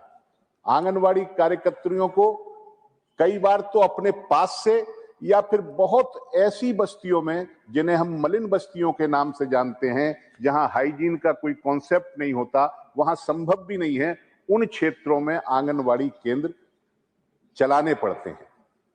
सुधा जी ने अपने प्रारंभिक उद्बोधन के दौरान एक बात कही कि एजुकेशन में इन्वेस्टमेंट करते हैं तो वो एक अरसे के बाद 13% बढ़ता है, और इंफ्रास्ट्रक्चर में करते हैं तो वो 2.5% बढ़ता है। उनकी इस बात को उन लोगों ने भली भांति समझ लिया जो एजुकेशन को कमर्शलाइज करना चाहते हैं। आप सरकार की इन्वेस्टमेंट की बात कर रही थी, देश के इन्वेस्टमेंट की बात कर रही थी, लेकिन लोग व्यापार करने लगे हैं, स्कूलों का, शिक्षा का कमर्शलाइज कर रहे हैं एजुकेशन को, और छोटे बच्चों के देखभाल के लिए भी गलियों में, शहरों कस्बों में खास तौर से प्ले स्कूल के नाम से स्कूल खोले जा रहे हैं, जिसमें ये छोटी आयु के बच्चों को सिर्फ मुनाफा कमाने के लिए वो लोग कर रहे हैं। मैं समझता हूं कि वैसे तो सरकार को शिक्षा का काम हर स्तर पर अपने हाथ में ही लेना चाहिए था, इसमें निजीकरण नहीं होना चाहिए था, व्यवसायीकरण नहीं होना चाहिए था, लेकिन कम से कम आयु के बच्चों को प्राइमरी एजुकेशन तक या स्कूल एजुकेशन तक, या ये छोटी जो 3 साल से 6 साल के बच्चों की जो देखभाल है, इसका काम तो एक्सक्लूसिवली सरकार को सारा खर्चा अपने ऊपर बियर करके हर वर्ग के बच्चों के लिए करना चाहिए था। मैं आंगनवाड़ी जैसे कार्यकर्ताओं की परिस्थिति है, वैसी ही स्थिति जो आंगनवाड़ी से निकल करके प्राइमरी स्कूल में जाते हैं, उन बच्चों की देखभाल करने वालों की भी है। वहां स्कूलों के अंदर एक रसोइया नाम की चीज होती है, प्राइमरी स्कूलों के अंदर उनको इतनी कम वेतन दिया जाता है, 2000 रुपए महीना एक रसोइया को सरकार देती है, और एक रसोइया उन प्राइमरी स्कूलों में जो 3 साल से 6 साल के आसपास के बच्चे हैं, 50 बच्चों का खाना बनाते हैं। एक रसोइया, ज्यादातर महिलाएं हैं उसमें, और ज्यादातर कमजोर वर्गों की महिलाएं हैं। 2000 रुपए में 50 बच्चों का खाना एक महिला रोजाना बनाती है। आज घर में भी 2 बच्चों का और 4 आदमियों का खाना बनाने के लिए 2000 रुपए महीना का कर्मचारी हमें नहीं मिल सकता है। तो मैं ये कहना चाहता हूं कि अगर हम इस तंत्र को, इस इंफ्रास्ट्रक्चर को, जो छोटे बच्चों को शिक्षा और उनकी देखभाल करने के लिए, उनके बचपन को और उनकी शिक्षा की देखभाल करने के लिए, यानी ECCE के लिए जरूरी है, इसको हमें मजबूत करना पड़ेगा, और इसके अंदर जो कार्यकर्ता काम करते हैं उनको सम्मानजनक तरीके से सरकार को उनके साथ व्यवहार करना पड़ेगा। इसलिए मैं उम्मीद कर सकता हूं कि आज चूंकि बहुत दिनों के बाद ऐसा कोई मैं प्रस्ताव या संकल्प देख रहा हूं सदन के अंदर जिस पर सबकी राय एक है, सरकार को इस संकल्प को स्वीकार कर लेना चाहिए। बहुत बहुत धन्यवाद आपका। Honorable Member Dr. Fauzia Khan. Thank you, ma'am. Sir, ma'am, I must first of all fully associate with Srimati Sudha Murthy ji. I stand with the resolution which she has brought, and I want to speak on it. Ma'am, I must also thank you for having brought in such an important subject here. This resolution, ma'am, opens a vital conversation on the foundations of India's human capital. Vikasit Bharat cannot be Vikasit at all without quality education.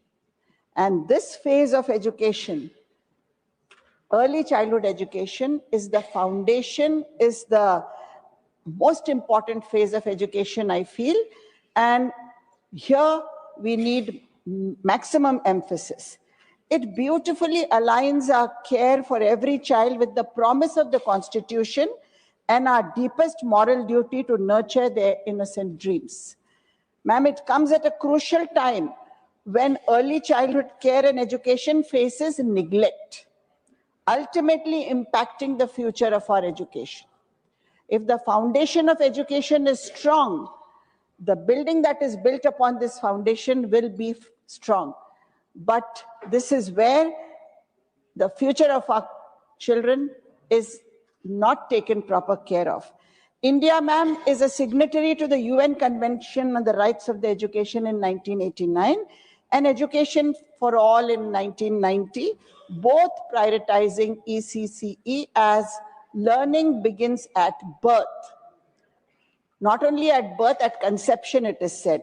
The Indian Early Childhood Education Impact Study proves that quality ECCE yields higher learning levels, positioning it at the most potent lever against our learning crisis. We are in a learning crisis, ma'am, today. Neuroscience underscores this urgency, as ma'am has also pointed out in her resolution, that 85% of the brain development occurs at the age of 3. Now, where 85% of intellectual development takes place, I think our maximum focus, our maximum attention has to be at that age, because this is the most formative age of a human being's life. And just imagine the importance. I'm happy that the NEP speaks about it for the first time. There is emphasis on early childhood education in the NEP. Ma'am, yet the public spending compounds the crisis. Mere 0.1% of the GDP on early childhood care and education. So this has caused a stark paradox. While you say in your NEP that this is the most important learning phase, you also spend 0.01% on it. Data reveals, moreover, ma'am, data reveals that 51% of children from the lowest strata attend Anganwadi centers, while 62% from the highest strata opt for private facilities, making a great quality shortfall, a structural disadvantage for the most marginalized. Our Anganwadi system can focus more on health and care, nutrition, but not on the educational and development aspect. They are not prepared for it. Most private ECC institutions that charge huge amounts of money have a better developed curriculum, better qualifications for caregivers with necessary expertise in handling or imparting learning through a scientific, age-appropriate, informal approach. They give better trainings to caregivers, the better infrastructure facilities. How can that match the level that is there in our Anganwadis? And even in urban slums, for that matter, ma'am. In several private ECC centers, there is focus on formal education. I mean, on rote learning. This is another paradox, the other end of it. So there is no uniformity anywhere. Our childhood education demands much, much, much more focus and attention of the government at this phase of learning. What we need, ma'am, is uniformity in curriculum, standards, qualifications, trainings. There is no uniformity anywhere. In this phase of education, people are doing what they want. I think Swati Maliwal spoke about the Japanese and the Finland model. Finland is supposed to be the world's best education system. In Finland, ma'am, do you know what are the qualifications of teachers for early childhood education? A postgraduate degree in early childhood education is fundamental, is required, mandatory there. And we are happy with class 12. This is a big disparity. Ma'am, the teacher-pupil ratio, since this is a specialized field, it needs research, it needs a lot of scientific analysis of a child's psychology, of the way the child is handled, of how through playway the child is taught, how learning takes place. Ma'am, all this is not there if you just limit it to the Anganwadi centers. So the first thing is there, ma'am. Anganwadis are very good for care and nutrition, for health, for immunization. They also have to cook food. They all have to do so many other jobs. Along with it, they are teaching. How can that be so casual? We need to have, and besides this, ma'am, the NEP, you have made class 1 and class 2 as part of pre-primary. Class 1 and 2 are under the ambit of school education department, and Anganwadis are under the ambit, ma'am, of the women and child development. So how is it this clash we are handling? I don't know, under the different ministries, but I think the whole education side has to come under the ambit of school education department. And if we are giving Anganwadis the responsibility to teach also, I think there should be additional employment there, additional employment of teachers. Here is where we have to invest. Don't shy away from this investment. This is a very important investment for our country. Only then we can become Vikasit Bharat. We need to have a pre-primary education board so that we have all uniformity on all aspects. Ma'am, we need to have a ECCE special cadre. I'm through you, I wish to tell the minister sitting here.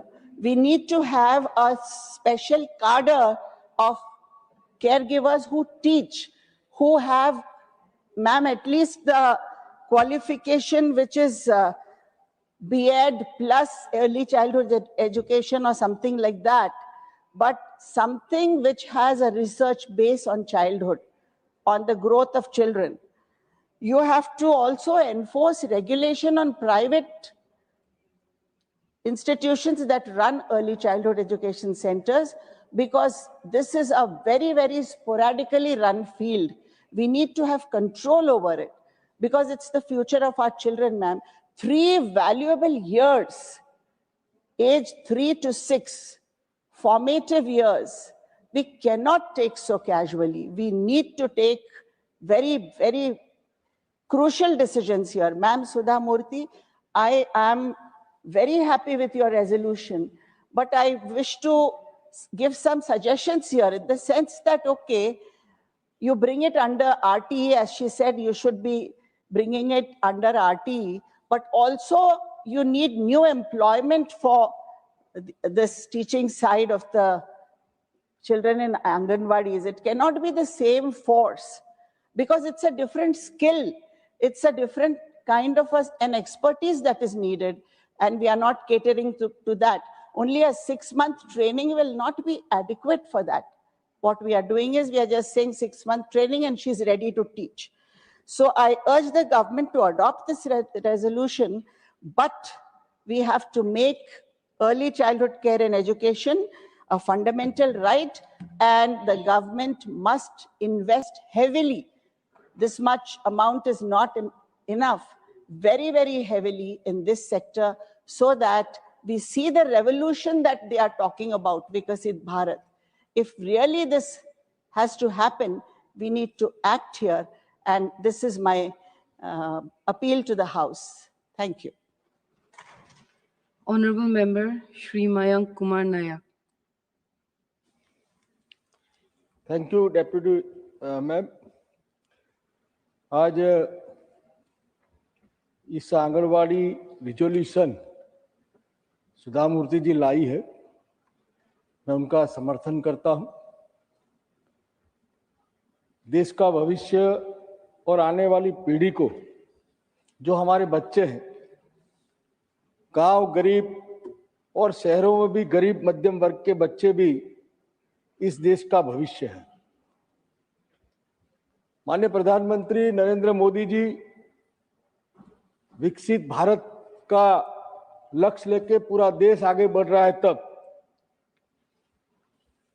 ये आंगनवाड़ी के जो 14 लाख आंगनवाड़ी है, उसको सभी बच्चे हैं, उसको सही शिक्षा मिले, उसको उसकी हेल्थ की चिंता हो, उसको स्वास्थ्य की चिंता के साथ अपने परिवार के जो लोग, खास करके जो लोग मेहनत मजदूरी करने जाते हैं, उनके परिवार के लोग ज्यादा से ज्यादा आंगनवाड़ी के बच्चों में आंगनवाड़ी में आते हैं। बच्चों के माँ बाप रोजी रोटी कमाने जाते हैं, तब उसके बच्चों को मानसिक और शारीरिक रूप से तैयार करने की जिम्मेवारी राज्य और केंद्र सरकार लेता है। तब ये आंगनवाड़ी की बहनें न केवल बच्चों के परिवार से जुड़ती है, बल्कि माँ जब उसका बच्चा आंगनवाड़ी में छोड़ के जाता है, आशा वर्कर बहन के पास छोड़ के जाता है, तब वो 3-4 घंटे के लिए वो हर बच्चे की माँ बनके उसकी चिंता करती है और उसके खाने का ध्यान रखती है, उसके खेलने के लिए खिलौने भी देती है और बच्चा कैसे प्री एजुकेशन के लिए तैयार हो उसके लिए भी तैयार ख्याल रखती है। मेरा यह मानना है कि मजबूत भारत और शिक्षित भारत और तंदुरुस्त भारत बनाने के लिए आंगनवाड़ी का आधुनिकीकरण भी होना चाहिए, उसका खुद का मकान भी होना चाहिए और इन मकानों के माध्यम से जो बच्चे आने वाली नींव है, देश का भविष्य है। हम अच्छी बिल्डिंग बनाते हैं तो नींव पक्की रखते हैं, जब हम पेड़ पौधों को उगाते हैं तो उसके मूल में पानी जाए, उसको खाद्य मिले, उसकी चिंता करते हैं।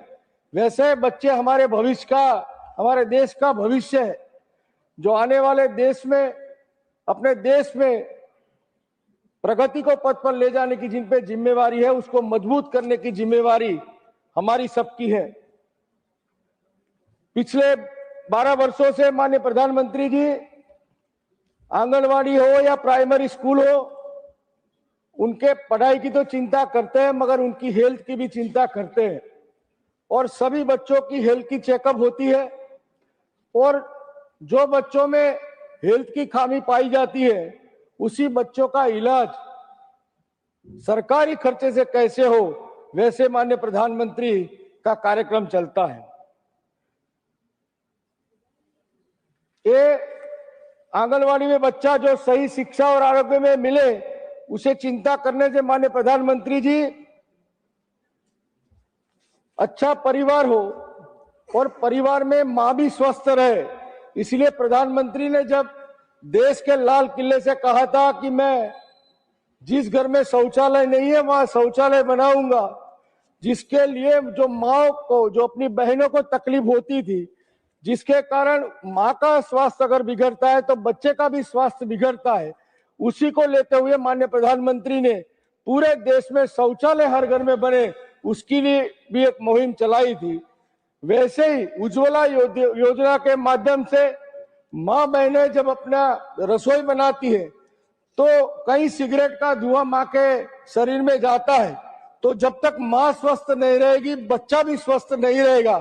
वैसे माननीय प्रधानमंत्री जी ने सोच रखी थी और उसी सोच के कारण करोड़ों घर में शौचालय बने, करोड़ों घरों को उज्ज्वला योजना के माध्यम से गैस का सिलेंडर मिला और वो परिवार हेल्थ के लिए सुरक्षित हो, उसी केंद्र सरकार ने एक चिंता की है और उसके क्षेत्र में काम किया है। स्वास्थ्य और परिवहन के लिए गुजरात सरकार आंगनवाड़ी के माध्यम से गरीब परिवारों की गर्भवती माताएं हो, धात्री बहनें हो एवं किशोरियों के लिए बहुत चिंतित है और आने वाली पीढ़ियों को कुपोषित ना हो, इसीलिए पोषण खुराक एवं दवाएं वो भी आंगनवाड़ी के माध्यम से सरकारें उपलब्ध कराती है।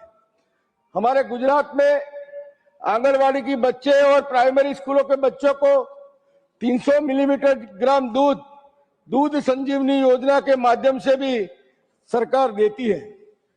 माननीय प्रधानमंत्री जी श्री नरेंद्र मोदी जी पूरे देश में सभी आंगनवाड़ियों के मकान और उनके बच्चों को दे जाने वाली व्यवस्था जैसे खिलौना हो, खाना हो, फ्रूट्स हो और आरोग्य कवच प्रदान करने का जो काम कर रहे हैं उसको सुदृढ़ करने के लिए मैं आज ये बात माननीय सरकार के सामने रख रहा हूं। माननीय सभापति जी, बच्चों का जीवन जन्म से लेकर 6 वर्ष तक सबसे महत्वपूर्ण होता है और इसी उम्र में बच्चे का दिमाग, उसकी भाषा, उसका व्यवहार सीखने की क्षमता और उसका स्वास्थ्य सबकी नींव पड़ती है। अगर इस समय में सही पोषण, सही देखभाल और सही सीख मिले तो बच्चा आगे चलकर एक स्वस्थ, आत्मविश्वासी और सक्षम नागरिक बन सकता है। आंगनवाड़ी देश की सबसे बड़ी ताकत है। माननीय सभापति जी, आंगनवाड़ी में व्यवस्था देश भर में करीब 14 लाख आंगनवाड़ी है और ये दुनिया का सबसे बड़ा बाल विकास कार्यक्रम है। आंगनवाड़ी केंद्र सिर्फ भोजन देने के स्थान नहीं है, ये बच्चों को, सबसे अच्छी बात है कि कोई भी बच्चा आंगनवाड़ी आए उसे सभी सेवाएं निःशुल्क उपलब्ध करा दी जाती है।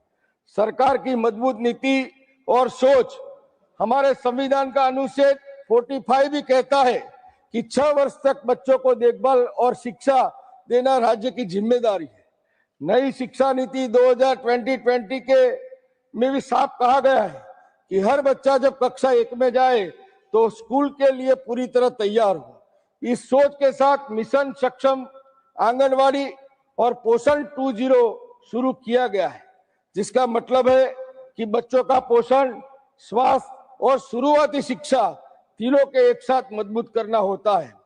पोषण भी, पढ़ाई भी एक बड़ा बदलाव है। 10 मई 2023 को शुरू गई ये योजना खूब सराहनीय है। इसका उद्देश्य यह है कि आंगनवाड़ी केंद्र राशन वितरण का केंद्र न रहकर लेकिन लर्निंग सेंटर बने, जहां बच्चा खेलता भी है, सीखता भी है और आत्मविश्वास भी पाता है। इसके लिए आंगनवाड़ी केंद्र को खेल और पढ़ाई का सामान दिया जाता है, बजट बढ़ाया गया है और सबसे महत्वपूर्ण बात, आंगनवाड़ी के कार्यकर्ताओं को भी प्रशिक्षण दिया जाता है।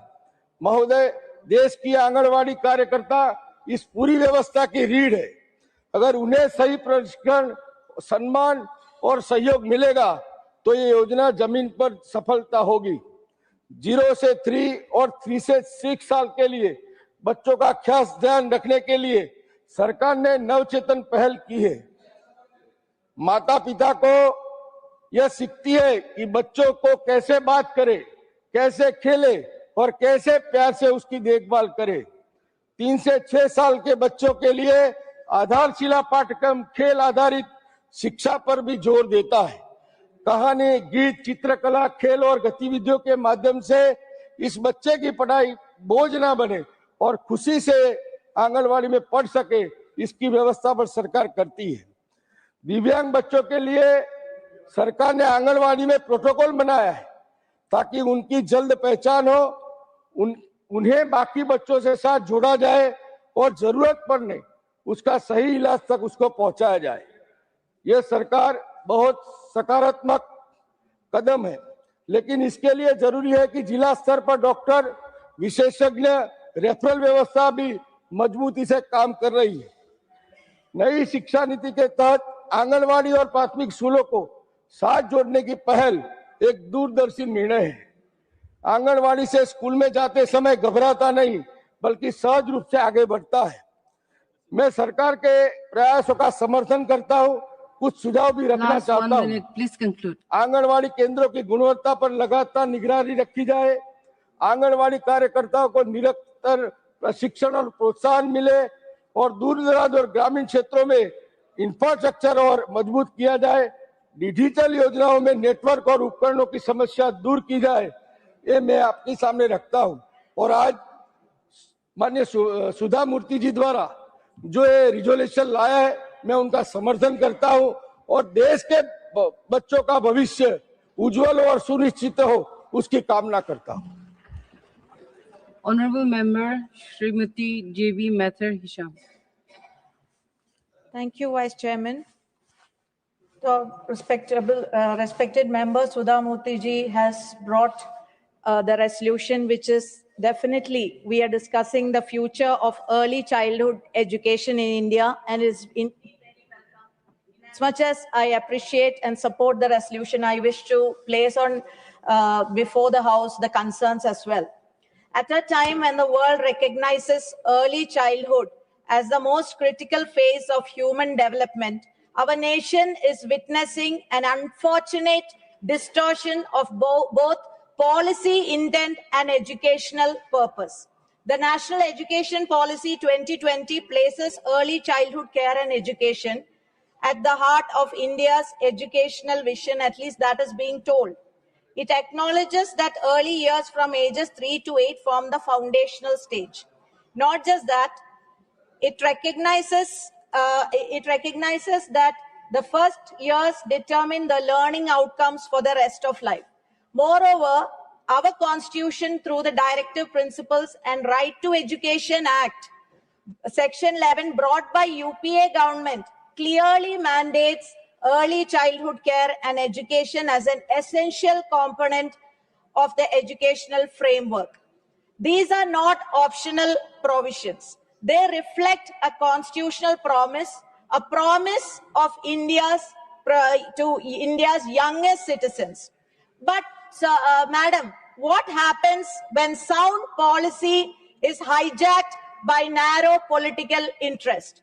What happens when early childhood education becomes a soft target for ideological imprinting? What happens when the innocence of children is exploited as a laboratory of manufacturing loyal minds? Today, the early childhood care education framework is being used not for nurturing curiosity and compassion, but for cultivating conformity to a single political ideology.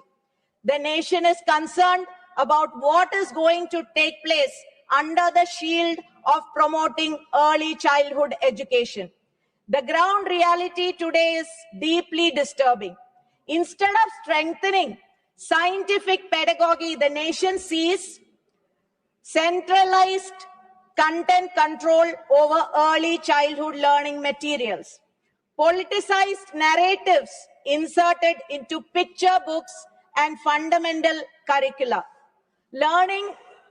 lingering attempts to rewrite cultural memory through saffronized storytelling, the use of early childhood spaces to sanitize caste narratives and distort history, rather than nurturing independent thinking.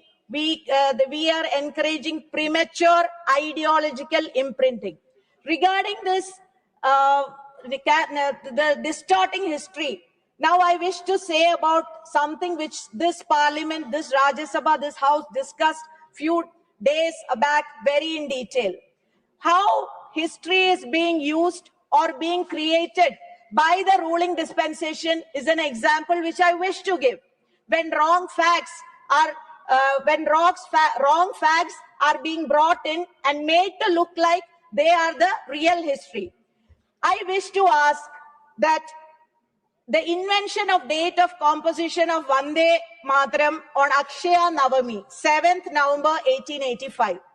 There is no historical record that Vande Mataram was written on 7th November 1885. It is BJP's invention. Recently, the parliament and country witnessed how this ruling dispensation is creating history in that. Let me explain. First, subject is this: how the young minds are being corrupted is the big discussion that is being happening. Honorable the fundamental, if you make it a fundamental right. Madam, first, the government created the story as to when Bankim Chandra Chatterjee wrote Vande Mataram. Whatever is there on the subject will not go on record. Honorable Madam, member, in the press release given by government last month, to be precise, on 6th November, it said Bankim Chandra Chatterjee on 7th November 1875, that is on the day of Akshaya Navami, Vande Mataram was kindly written. speak on the subject. And that is how they create. And Vande Mataram as part of literary journal, Whatever as part is there of on the subject Anand will Madam not go on novel. record. And thereafter, on 7th November 2025, Prime Minister inaugurated 150th year of Vande Mataram.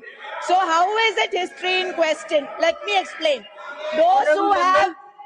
One second, please. Point of order. Ma'am, how the young minds are getting corrupted is what I'm saying. We are talking about future of education in our country. Point of order. And let me explain.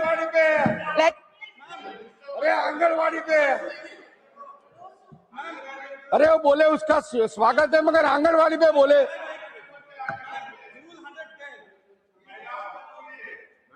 Madam, Mike. Chatterjee, we had 2 full days of discussion. So what is the sanctity of this discussion today then? Then we have Rule 110 clearly speaks this. Ma'am, this should be deleted from the record. Kindly speak on the subject. Whatever is not on the subject will not go on record. Please continue. Please continue.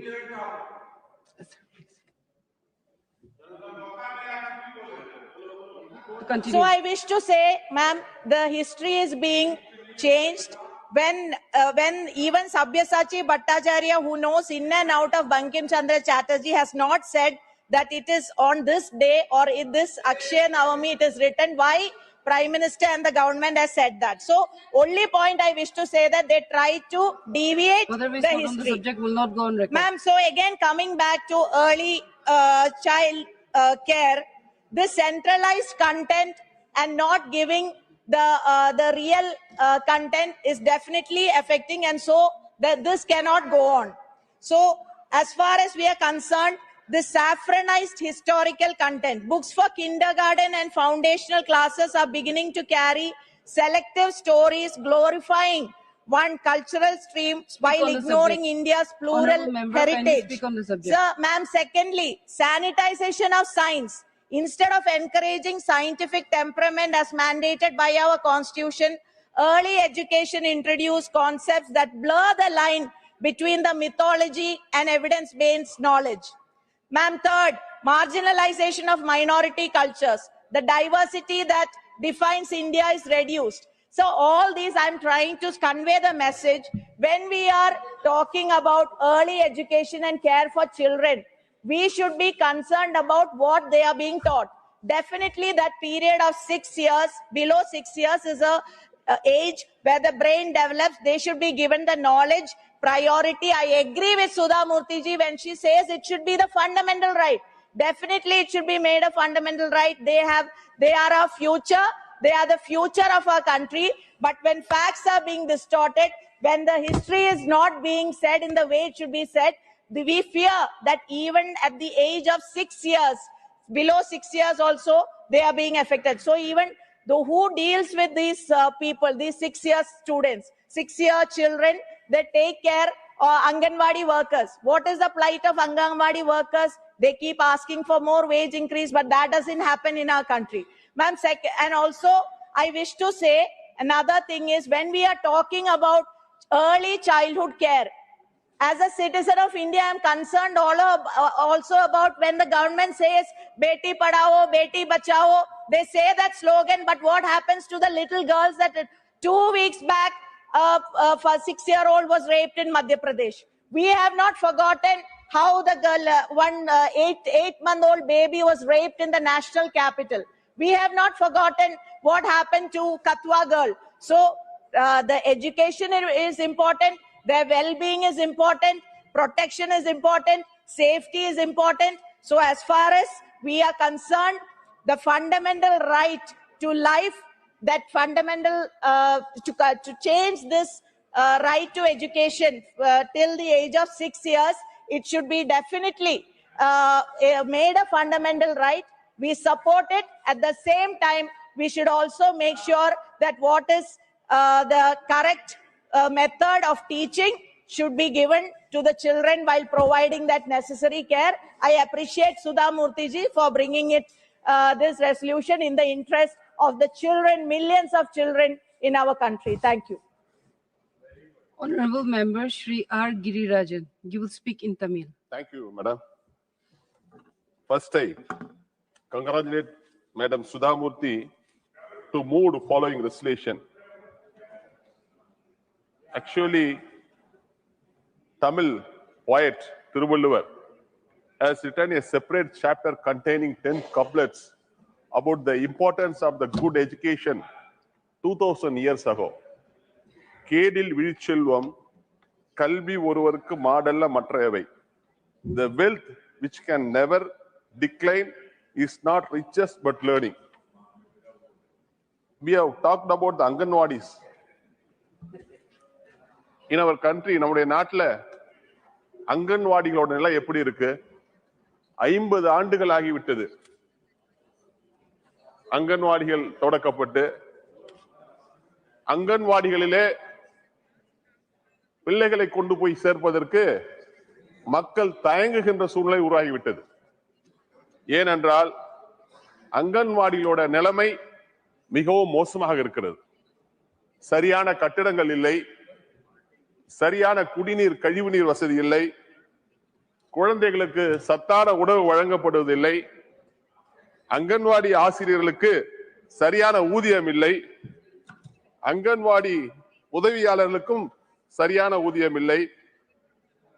இது இப்போது அளிக்கப்படுகின்ற ஊதியம் குறைந்தபட்ச கூலியை விட, குறைந்தபட்ச ஊதியத்தை விட, minimum wages ஆக்டை விட குறைவாக இருக்கிறது. அதனால்தான் நான் இந்த நேரத்திலே வலியுறுத்தி சொல்லுவது என்னவென்றால், அங்கன்வாடிகளை அந்தந்த மாநில அரசிடம் ஒப்படையுங்கள். மாநில அரசுகள் நல்ல கல்வியை அளித்து வருகிறார்கள். அது முதல் வகுப்பிலிருந்து அப் டு +2 வரையாக இருந்தாலும், கல்லூரி படிப்பாக இருந்தாலும், அந்தந்த மாநில அரசு சிறப்பான கல்வியை வழங்கும் போது அங்கன்வாடிகளை பராமரிப்பது ஒன்றும் கஷ்டமான பணி அல்ல. அந்தந்த மாநிலத்திற்கு ஏற்ப அந்தந்த மாநிலத்தின் மொழிகளிலே அங்கன்வாடி குழந்தைகளுக்கு கல்வி கற்றுத் தருவதற்கு அது ஏதுவாக இருக்கும். தமிழ்நாட்டிலே Dravidian model government run by M.K. Stalin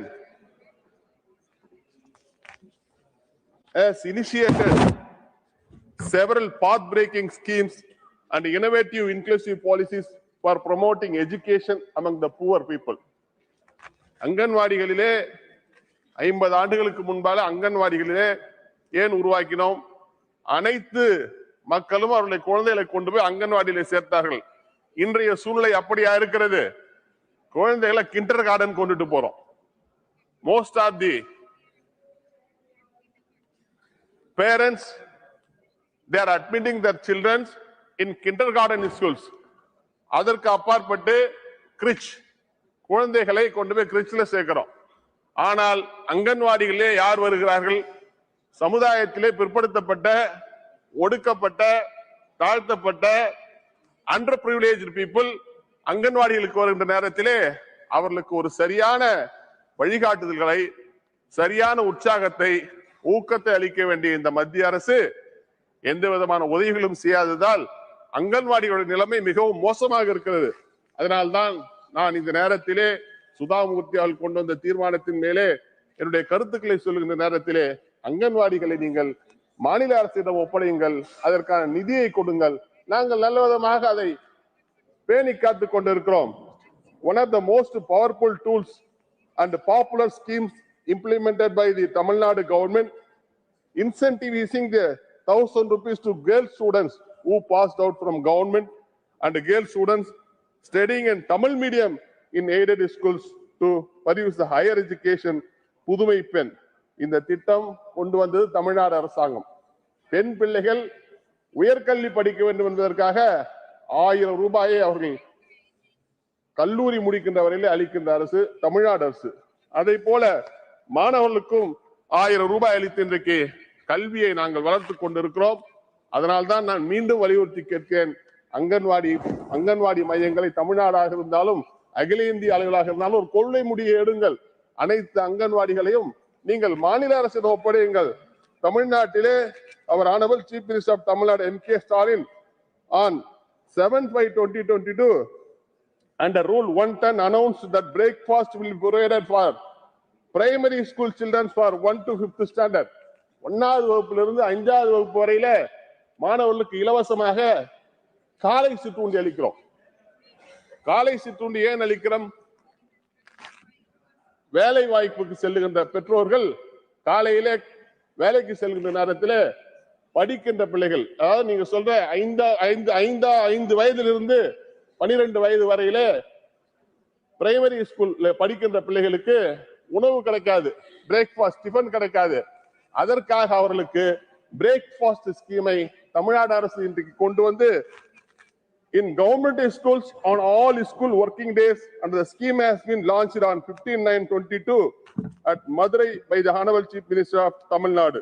The first phase, corporation, municipalities, panchayats were selected based on the higher prevalence of anemia. As per the NHFS 5 data, economically backward blocks as per SBGF, habitations of tribal population and inaccessibility of the areas will be covered under this scheme. 1,14,095 primary schools has been covered under the scheme.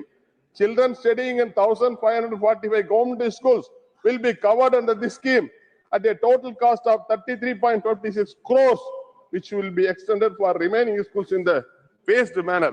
ஏன் சொல்கிறேன் என்றால் இந்தியாவிலேயே முதல் முறையாக தமிழ்நாட்டில் தான் 1வது வகுப்புல இருந்து 5வது வகுப்பு வரையில படிக்கின்ற பிள்ளைகளுக்கு காலை உணவு திட்டத்தை வழங்கிய முதல் மாநிலம் இந்தியாவிலே Tamil Nadu.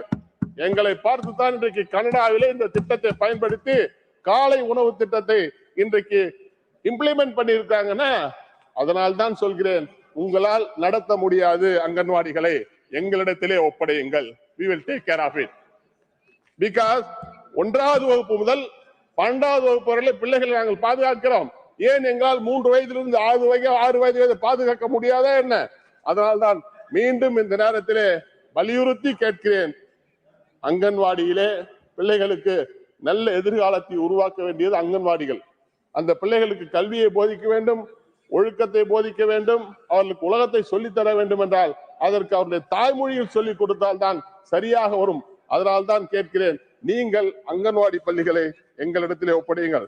Before I conclude, I would like to remind the people who designed the NEP 2020 is not suitable throughout the vast country like India. It may suit the Hindi heartland only, but states like Tamil Nadu, Kerala are marching well ahead without the NEP. The success of any government lies in providing quality, purposeful education. படிப்பு, பண்பாடு, பயனுள்ள வாழ்க்கை என்பது எங்களது தமிழ்நாட்டின் தாரக மந்திரம். Madam, I would urge the Union government to follow the Tamil Nadu state education policy and the innovative, inclusive scheme to achieve the desired results throughout the nation. Thank you. Honorable Member Shri Rajendra Gupta, maiden speech. It's not a maiden speech, it's only a resolution. I will not like to take a maiden speech. I'll take a maiden speech somewhere else. Okay. Honorable Chair, respected ma'am, I raise to wholeheartedly support the private member's resolution, Madam Sudha Murthy ji, immense, timely and visionary proposal to introduce a new Article 21B, guaranteed free and compulsory early childhood care and education for every child between 3 and 6 of age. Ma'am, this is not merely a legal amendment, it is a scientific necessity. Over 85% children brain developed is complete by the age of 6. These early years shape language, emotional regulations, social behavior. If we miss these years, we miss the child. Ma'am, in India, the Anganwadi system is very core of our early childhood care and education. Our most important platform for reaching children in their foundation years. This year, as the Anganwadi system completes 50 years, is worth recalling that how it begins with just 33 pilot projects in 75 and grown to the world's largest early childhood network. Over a century ago, India made visionary decision. The nourishment, health, and early learning must come together under one roof. That early childhood care cannot be fragmented. That शुरुआत ही देश की दिशा तय करती है. Today, we have 13.96 lakh Anganwadi centers, the backbone of our early childhood efforts. But only 10 lakh operates under government communities buildings. More than 3 lakh centers still function from rented rooms, open, cramped, temporary, and simply unsuitable toddlers.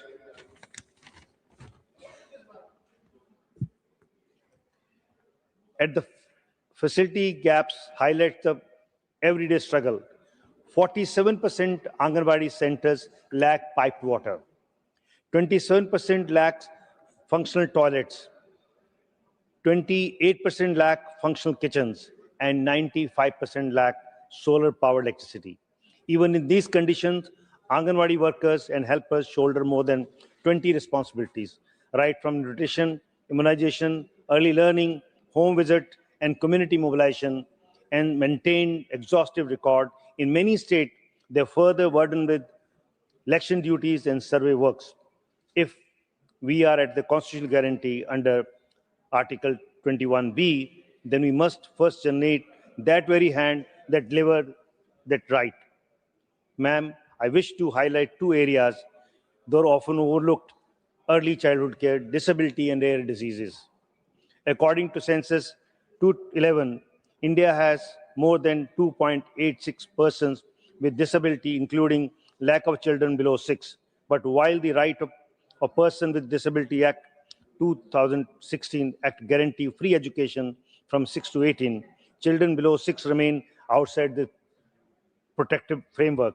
At the same time, early 70% rare diseases appear in early childhood, many within the first month of life. Delay in detection, often 3 to 7 years, caused irreversible neurological damage, preventable disability, loss of development milestones, and economical burden on the family. In practice, both groups face the same challenge. The 0 to 6 window is the most critical for intervention, yet the most special schools start only from 6. Private therapy is unaffordable. Anganwadi lack trained special educator, screening tools, and supportive system. Ma'am, there are more than 25 lakh children with a special need in schools, but barely 12,000 trained special educators are in the entire country. Meanwhile, thousands of infant and toddlers with rare disease are left without life-saving therapy because treatment is inaccessible and quite expensive. In Article 21B, if Article 21B is very meaningful, ECCE must include early screening, early intervention, and support for children with disability and rare disease unlikely. Ma'am, beyond infrastructure, beyond workforce, beyond health, there are larger philosophical questions before us. What kind of early childhood we are emphasizing for India? Across countries like Japan, Finland, and Scandinavia nations, early childhood is not only limited to ABC and numbers. They focus on self-efficiency, cooperation, emotional regulations, empathy, responsibility, and age-appropriate independence. Every task is done for a child instead of with a child. This is not the fault of parent and teacher, it's infrastructure. One of the youngest country in the world, we need children who are not just academic, but most emotionally resilient and socially capable and confident to navigate life, ma'am. The proposal of Article 21 is therefore not just a constitutional step, it's a commitment towards reimaging childhood in India. To make it real, we must strengthen Anganwadi infrastructure, reduce non-core burden on the workers, equipped centers to support disability and rare disease, train more special educators. I support this resolution. It's not about the children today alone, it's about the citizen of tomorrow. I strongly, wholeheartedly support this resolution. Jai Hind, Jai Bharat, Bande Mataram. I request all honorable members to kindly maintain decorum while an honorable member is speaking. Next speaker, honorable member Dr. V. Sivadasan. Respected Madam, here we are discussing very important matter. Sudha Murthy has introduced the private members bill on our childhood education. Madam, in India, thousands of crores of children are not getting proper preschool education. Why? Various problems are there, madam. In education, in pre-education sector, the investment of the nation, investment of the government, that is comparatively very less. in other nations, these developed countries, they are investing huge amount, comparatively better amount in pre-education sector. But in India, our government is not ready to invest proper amount for the children's education. Madam, what is the real issues for getting the education? There, inadequate infrastructure facilities. There, in our pre-education centers, their infrastructure is not there. Where is the infrastructure? Why it is not there? Respected madam, in pre-schools, majority of the pre-schools centers are working. Majority, that means 95% of preschool centers are working below 1,000 square feet of building. There, Pakka building is not there. There, electricity is not there. Then internet connectivity is not there.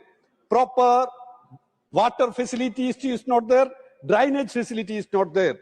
What is the real reason? The union government should provide proper financial assistance to the state governments. Respected madam, you see the role of the government, role of the union government. What is their role? They are making some of the schemes, but they are not ready to proper financial assistance to the sector. There. Second one, regarding the faculties in the teachers in the Anganwadis. Anganwadi, that means there, the Anganwadi teacher and helper is there. What amount they are getting as a salary? Here already, John Bittas has mentioned, our minister is here. Now he is discussing the matter with she is not listening my speech.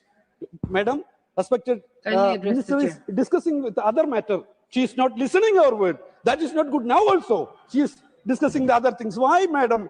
Then why this sitting the minister, not listening to us? Then what is the purpose to sit the minister is here? We are here.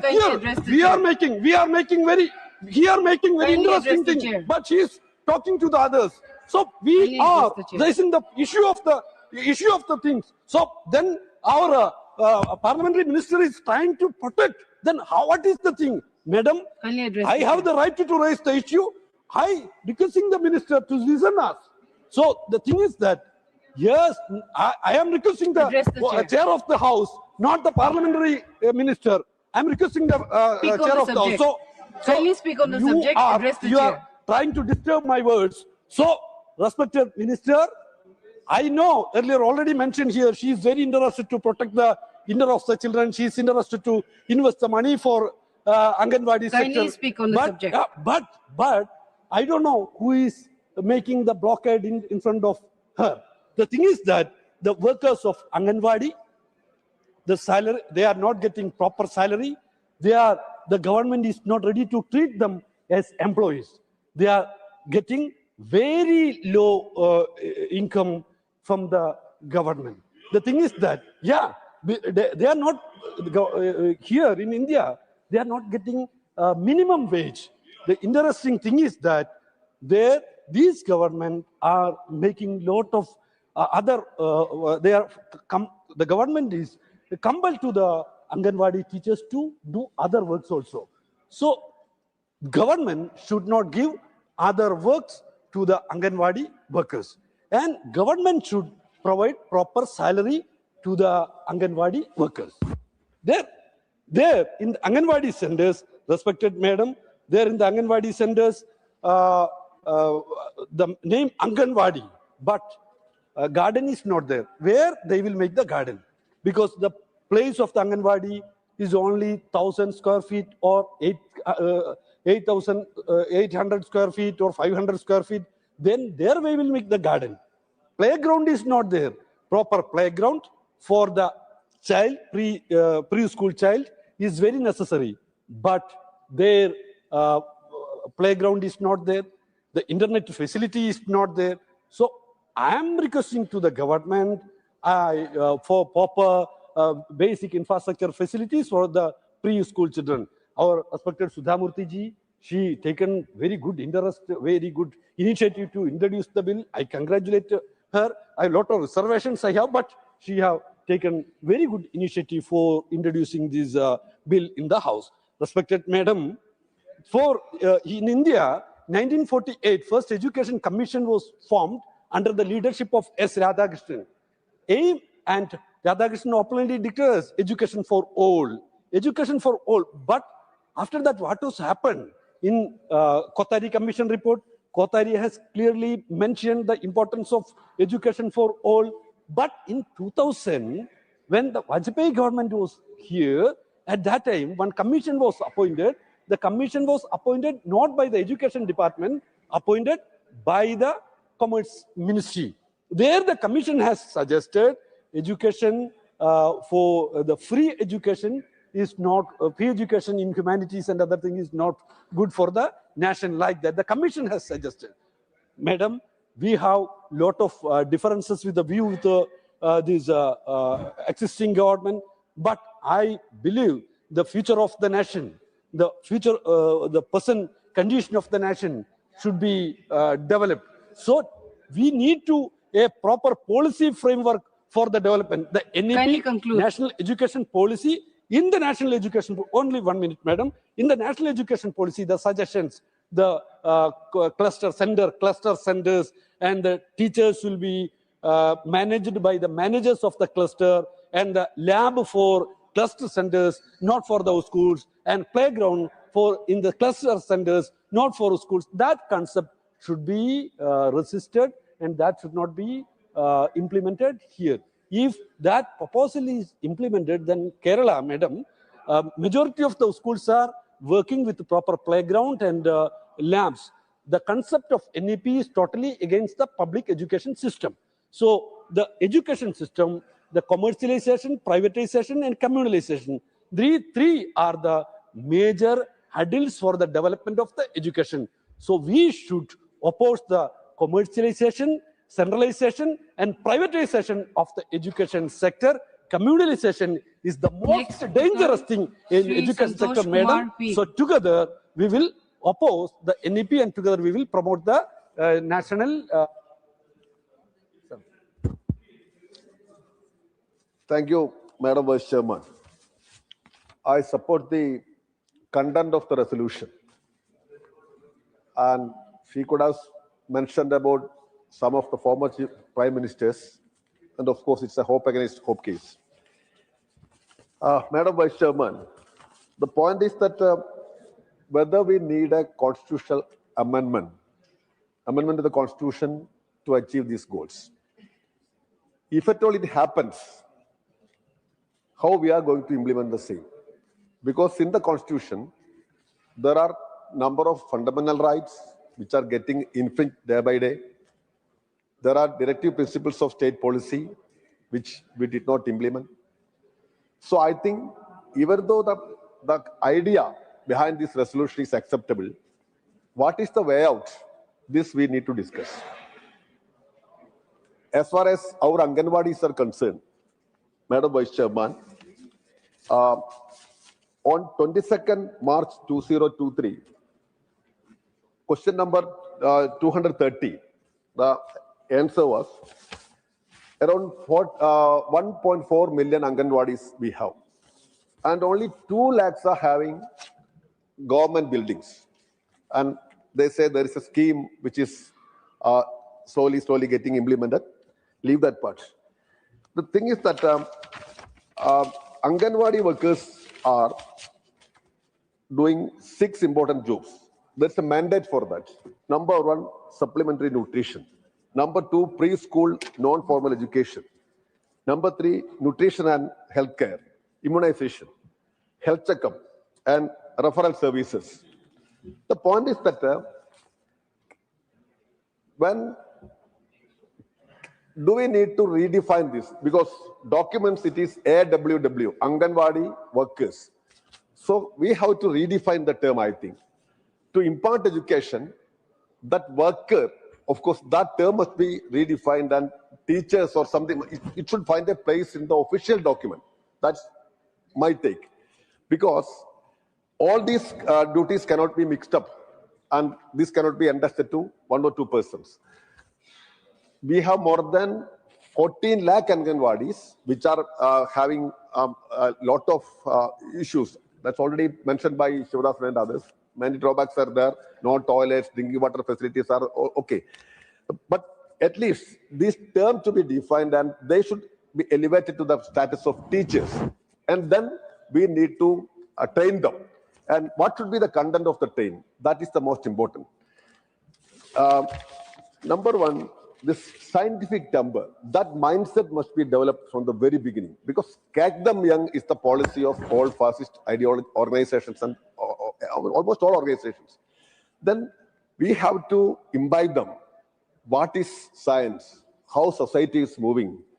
What is humankind? There is no point in division and all these kind of caste, creed, and religion. Anyway, so that scientific temper oriented this syllabus must be there, and enrollment must be strengthened.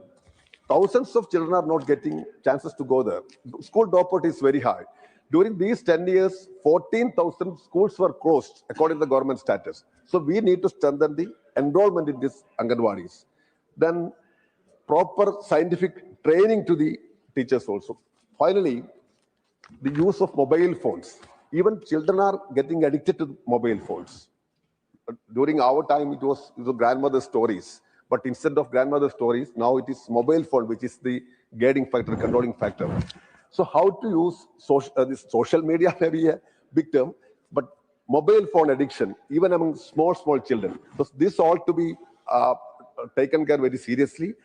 So buildings, wages, this syllabus, if we can correct all these things, then we can develop our Anganwadis, and that will be a big contribution in strengthening the pre-primary education in our country.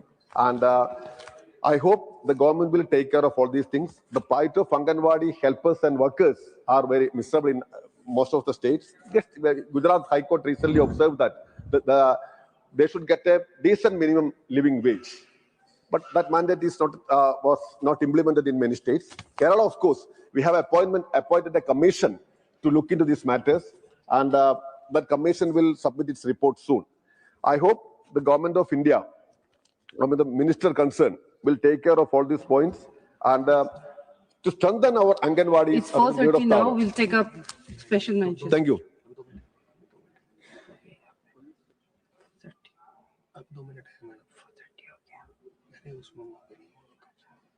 Shri Ashok Rao Shankar Rao Chavan.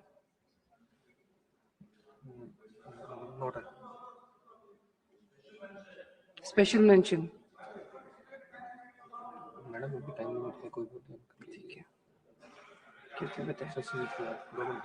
Okay. Ma'am Sujeet Kumar. Ma'am thank you. सबसे पहले ma'am मैं madam Sudha Murthy जी को धन्यवाद देना चाहूंगा कि इतने महत्वपूर्ण विषय को उन्होंने प्राइवेट मेंबर रेजोल्यूशन के तहत उन्होंने उठाए. और मैं आज भारत के महान जननायक जननेता स्वर्गीय अटल बिहारी वाजपेयी जी को आज नमन करना चाहूंगा. ये साल हम लोग वाजपेयी जी का जन्म शताब्दी मना रहे हैं. मैं आज ये प्राइवेट मेंबर रेजोल्यूशन के चर्चा पे मैं अटल जी को क्यों स्मरण कर रहा हूं ma'am, because ma'am he had the vision, he had the statements like quality to enact the Act. What is popularly known as the RT Act, it's actually the 86th Constitutional Amendment Act in 2002, which actually laid the foundation for primary education in our country. Now we'll take up special mention. Ma'am, 5 more minutes, ma'am. Please, 5 more Take minutes. up special mention. Shri Ashok Rao Shankar Rao Chavan. Demand for a direct new rail line from Nanded to Latur. Not present. Shri Ramji. Not present. Srimati Mahua Maji. Thank you, Honorable Vice Chairman, sir. Madam, my subject is concern over overworking and rights of the employee in the corporate sector. हम ऐसे समय में हैं जब पेशेवर सफलता अक्सर व्यक्तिगत स्वास्थ्य, मानसिक संतुलन और सामाजिक जीवन की कीमत पर मिलती है. भारत के दफ्तरों, को-वर्किंग स्पेस और डिजिटल कार्यस्थलों में करोड़ों कर्मचारी लगातार बढ़ते लक्ष्यों, प्रमोशन की दौड़ और दफ्तर समय के बाद भी ऑनलाइन बने रहने की अनिवार्यता के दबाव में काम कर रहे हैं. यह स्थिति अब अपवाद नहीं, बल्कि सामान्य जीवन शैली बन चुकी है। पिछले वर्षों में कई प्रतिभाशाली युवाओं ने इस अतिश्रम और बर्नआउट के कारण मानसिक व भावनात्मक लड़ाइयों में हार भी झेली है। कॉरपोरेट क्षेत्र में हालात और गंभीर हैं। अधिकतर नियुक्ति पत्र केवल न्यूनतम कार्य घंटों का उल्लेख करते हैं, अधिकतम का नहीं। कर्मचारियों से तय समय से कहीं अधिक काम लिया जाता है। बिना ओवरटाइम वेतन, बिना अवकाश क्षतिपूर्ति और कई बार छुट्टियां तथा वीकेंड भी काम में जोड़ दिए जाते हैं। यूरोपीय देशों में श्रम विभाग निजी कंपनियों पर सख्त निगरानी रखता है और अतिरिक्त काम को अनुबंध का उल्लंघन माना जाता है। इसके विपरीत भारत में खासकर उच्च वेतन वर्ग के कर्मचारियों को न्यूनतम सुरक्षा भी प्राप्त नहीं होती। मांग आपूर्ति के असंतुलन ने स्थिति को और बिगाड़ा है। सीमित अवसरों के कारण एक कर्मचारी से 2-3 लोगों का काम करवाया जाता है, जिससे थकान, अनिद्रा, मानसिक तनाव, पारिवारिक समस्याएं और आत्महत्या जैसे गंभीर परिणाम सामने आते हैं। मैं सरकार से आग्रह करती हूं कि स्पष्ट कार्य घंटे, ओवरटाइम भुगतान, छुट्टियों की सुरक्षा और मानसिक स्वास्थ्य संरक्षण जैसे प्रावधानों पर तत्काल कदम उठाए जाएं, ताकि काम उद्देश्य दे, अत्यधिक दबाव नहीं। धन्यवाद। Shri R. Girirajan. Thank you, Madam. Demand for mandatory provisions for differently abled persons to be elected as nominated members in local governance.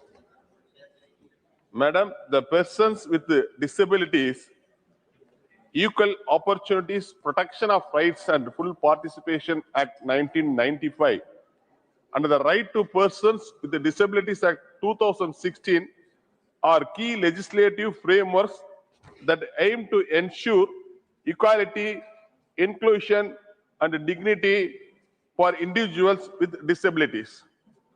Madam, these acts promote the rights and opportunities of persons with disabilities, including the provision of aids and appliances, access to education, employment, healthcare services, and social integration.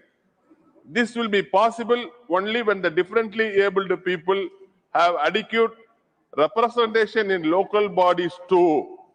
Tamil Nadu government has made significant strides in nominating persons with disabilities to local bodies, with a total number of 3,631 persons with disabilities already nominated to urban and rural local bodies.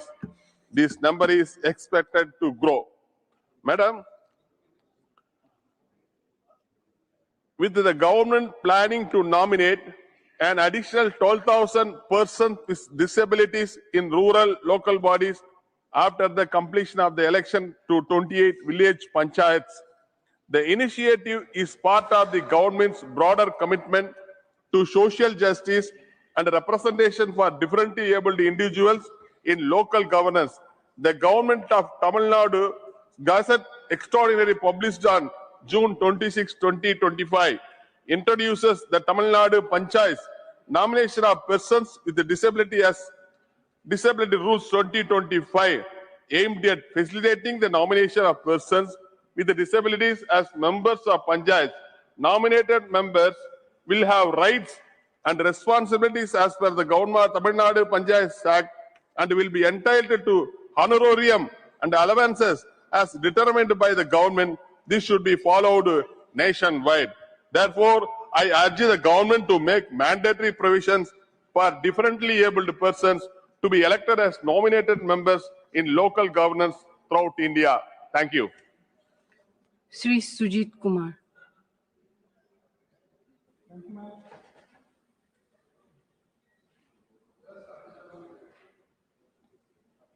Thank you, ma'am. Ma'am, I would like to draw the attention of the government through the special mention to the issue of reliance on non-indigenous goods in our official internal consumption. This is a matter vital to the broader national vision of promoting Swadeshi and strengthening India's path towards self-reliance. India is a powerhouse of high-quality indigenous products from textiles and handicrafts to countless agricultural goods. A prime example is our world-class GI tagged, PO sourced and tribal grown coffee, such as the unique varieties grown in Koraput, Odisha, called the Koraput coffee. These products are celebrated globally for their quality. Yet, in our government canteens, including in the parliament, in our railway networks, and in our public offices, we often serve consumables, be it coffee, tea, biscuits, or handicrafts and handlooms from foreign sources or of non-descriptive origin. Ma'am, to replace this is the obvious next rung in the ladder of Swadeshi. The tribal farmers of Koraput work in difficult conditions to produce a globally acclaimed product, but lack the large-scale stable market that the Government of India itself can provide. Ma'am, I demand that the government issue a procurement directive to replace all such foreign origin goods with indigenous Indian products. Let the government be the proudest patron of our tribal producers. By institutionalizing this change, we ensure that the true flavor of Atmanirbhar Bharat becomes a daily practice in our office of this republic. Jai Hind. Srimati Rajati. Respected Madam, demand for comprehensive reforms in juvenile homes under the Justice Act. I draw attention of the government over alarming conditions in the juvenile homes where there is inadequate monitoring, nutrition, education, and safety that continue to expose children to severe vulnerabilities. This is evident from repeated news on children being beaten in these institutes and severe overcrowding. Juvenile homes are governed by the Juvenile Justice, Care and Protection of Children Act 2015, under which each district is required to have an observation home for children facing trial before the Juvenile Justice Board. As per the latest National Crime Record Bureau report 2023 data, juvenile crime in India is 7.1 per lakh children. That is 1,365 cases registered. These numbers are more worrying than when seen with the National Commission for Protection of Child Rights in CPCR. Inspections that have highlighted overcrowding, poor resources, poor food quality, especially poor food quality, untrained staff, and lack of psychological support in several child care institutions. The juvenile justice system is the product of a system built supposedly to protect and rehabilitate children, but in reality, it functions more as a punitive institution of neglect. If we expect these children to reintegrate into society with dignity, I urge the government to strengthen monitoring mechanisms, upgrade nutrition and education standards, ensure accountability in staff recruitment, and create meaningful livelihood opportunities so that our juvenile homes become places of protection and hope, not fear. Thank you. Dr. M. Dhanapal. Thank you, Madam. Madam, my subject in this special mention is concern over safety and livelihood of fishermen from districts of Tanjavur, Ramanathapuram, and Pudukkottai districts in Tamil Nadu. I bring to the attention of the government a matter of grave concern affecting the safety and livelihood of fishermen from the districts of Tanjavur, Ramanathapuram, and Pudukkottai in Tamil Nadu. Over the past weeks, there have been repeated reports of violent attacks and intimidation faced by our fishermen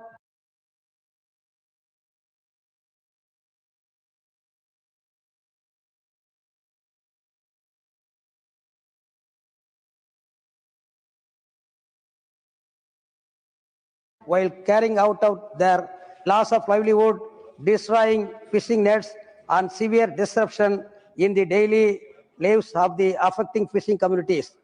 The fishermen from these coastal districts depend solely on the sea for sustenance. Any threat to their safety directly impacts thousands of families. pushing them into distress. Moreover, such confrontations risk escalating into interstate tensions, which must be addressed immediately through coordination and firm action. Madam, I therefore urge the Union government to conduct a comprehensive inquiry into the reported incidents at the earliest, facilitate coordinated action between the maritime authorities of the Union territory to prevent recurrence, strengthen coastal security measures in the affected zones, for ensure protection and livelihood support for the fishermen who have suffered losses. Safeguarding the lives and livelihood of our coastal communities is a national responsibility. I request the government to look into the matter. Thank you, Madam. Shri Harsh Vardhan Shringla. Madam Vice Chairman, I rise to request focused promotion of sports in the Darjeeling Hills and the North Bengal region. This area has a remarkable football tradition that spans more than a century. Darjeeling was among the earliest centers where the sport took deep root, and its schools and local institutions produced players who later joined leading Calcutta clubs.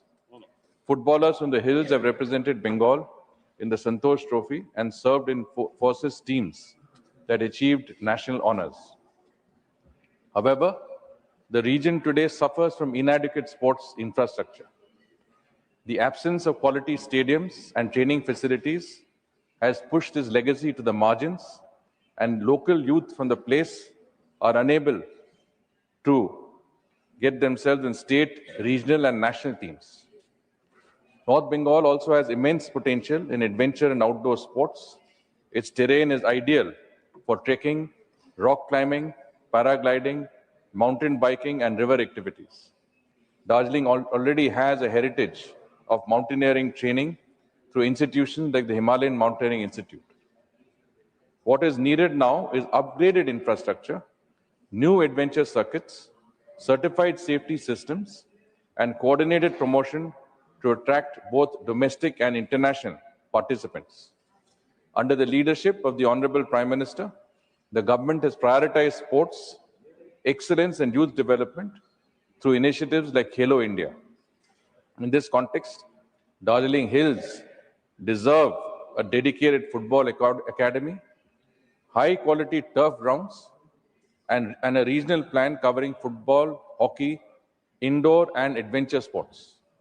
I therefore request for 3 integrated sports centers in Darjeeling, Kalimpong, and Kurseong, and 1 training center in Mirik. Thank you, Madam Chairman. Jai Hind.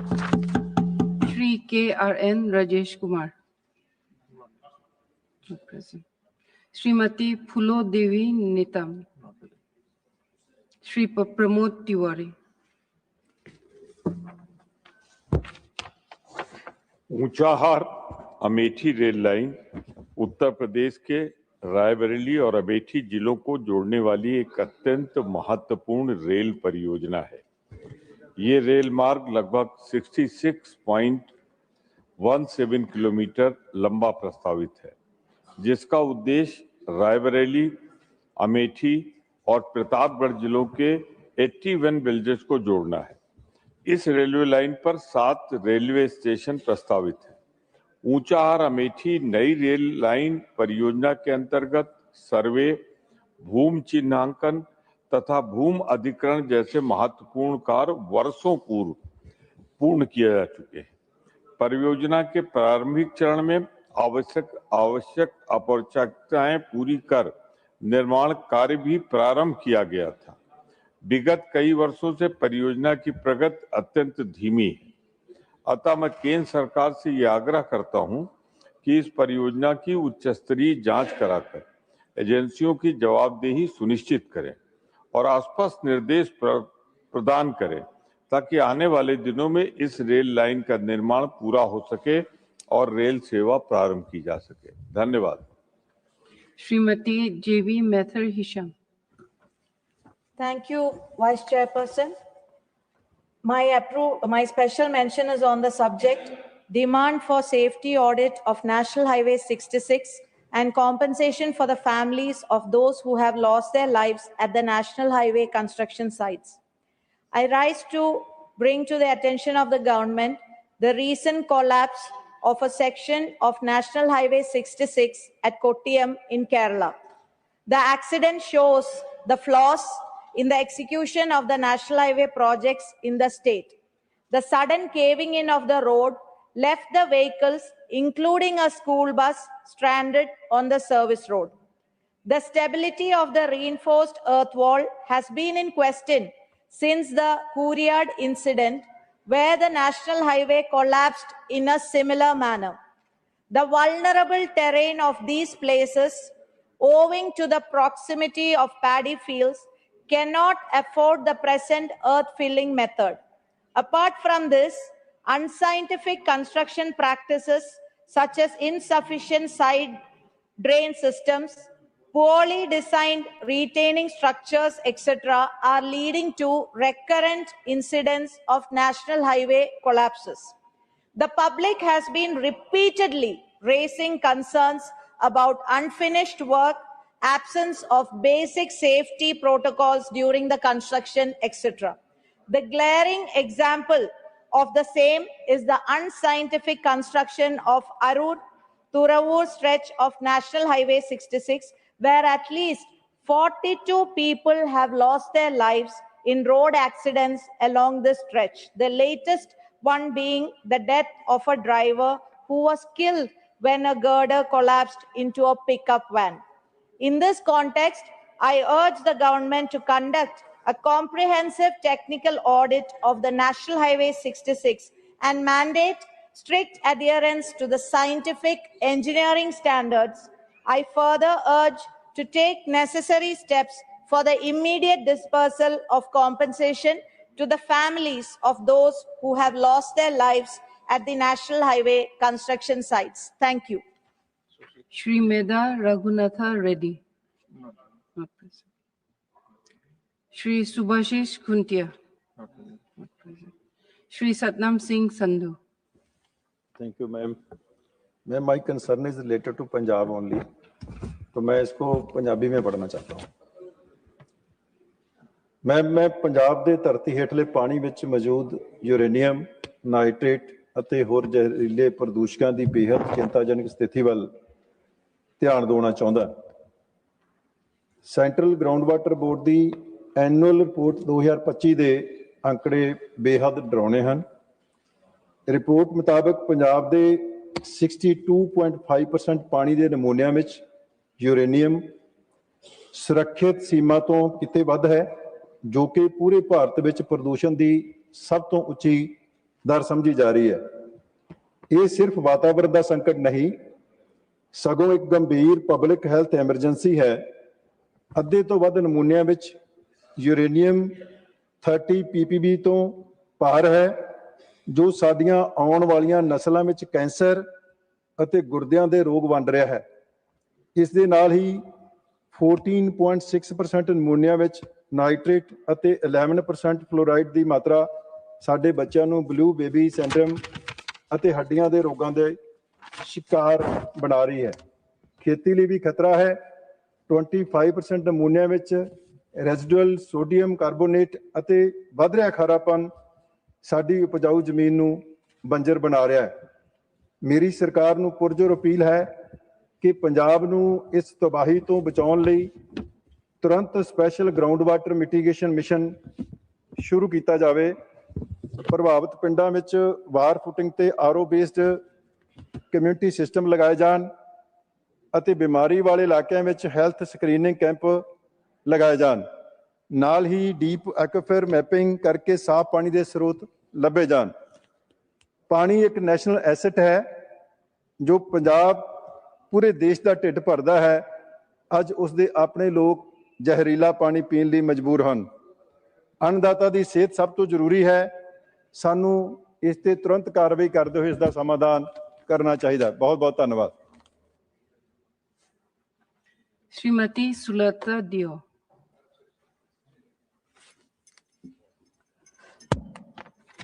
Jai Sri Jagannath. Thank you so much, Honorable Vice Chairperson Madam, for giving me the permission to read out my special mention. The topic is my demand for metro rail project between Bhubaneswar and Cuttack. With your kind permission, I wish to draw the attention of this august house to an important matter relating to the development of Odisha, the need for a metro rail project between Bhubaneswar and Cuttack. Sir, Bhubaneswar and Cuttack are often called the twin cities of Odisha. They are major centers of administration, education, healthcare, commerce, and employment.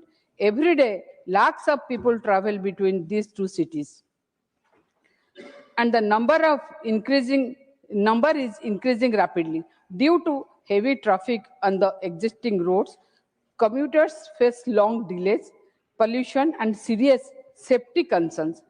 Honorable Sir, a modern metro rail system between Bhubaneswar and Cuttack will greatly reduce travel time, easy traffic congestion, and improve the overall quality of urban support. It will also support economic growth, attract investment, and help build a cleaner and more sustainable environment. Sir, the pollution of the region is growing fast, and the current transport infrastructure will not be able to handle future demand. A metro rail network is not only desirable but essential for the long-term development of the capital region of Odisha. Therefore, Honorable Chairman, Sir, I request the Union Government to extend full support for the yearly approval, funding, implementation of the Bhubaneswar-Cuttack Metro Rail project. This will benefit lakhs of commuters and contribute significantly to Odisha progress. Thank you so much. Bande Utkal Janani. Shri Tiruchi Siva.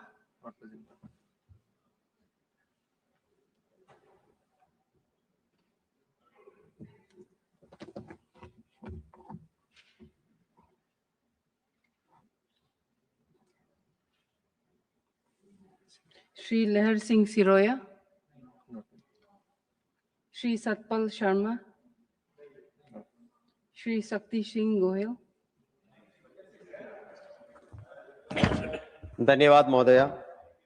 Gujarat के जूनागढ़ शहर के अंदर पुरानी railway line चल रही है। जूनागढ़ एक बहुत ही ऐतिहासिक और टूरिज्म के हिसाब से भी बहुत महत्व का शहर है। रेलवे लाइन पूरे शहर में से इस तरह से गुजर रही है कि शहर के थिकली पॉपुलेटेड अंदर के एरिया में 7 रेलवे क्रॉसिंग आता है। अगर बाहर का एरिया भी गिन ले तो 11 रेलवे क्रॉसिंग सिर्फ एक छोटे शहर में से गुजर रहे हैं। और बार बार शहर में ट्रेन गुजरते वक्त ये रेलवे क्रॉसिंग पर रोक लगने से पूरे जूनागढ़ शहर में ट्रैफिक की बहुत बड़ी गंभीर समस्या हो रही है। आसानी से जूनागढ़ शहर को बाईपास करते हुए रेलवे क्रॉसिंग को बाईपास करते हुए रेलवे लाइन निकल सकती है। अतः सरकार से मेरा अनुरोध है कि जूनागढ़ शहर में हो रही रेलवे क्रॉसिंग की इन परेशानियों से शहर को मुक्त करने के लिए बाईपास रेलवे लाइन जो जूनागढ़ शहर को बाईपास करती हुई निकल जाए और शहर के अंदर रेलवे क्रॉसिंग की दिक्कतें ना रहे, इस तरह की व्यवस्था करें। धन्यवाद महोदय। Dr. V. Sivadasan. Respected Chair, I am presenting very important issue, need to manage the human-wildlife conflict. The human-wildlife conflict in Kerala is creating lot of hardship to the people. Communities across many regions are facing repeated threats to the life, safety and livelihood due to wildlife entering human-dominated landscape with increasing frequency. The existing provisions of the Wildlife Protection Act 1972 are inadequate to address these contemporary challenges, and timely intervention from the center has become essential. The Wildlife Protection Act, along with its associated rules, protocols, guidelines, and advisories, need to be amended to reflect present present day conditions. Incorporating practical and flexible provisions into the law will allow effective action to protect human life and property while maintaining the ecological balance.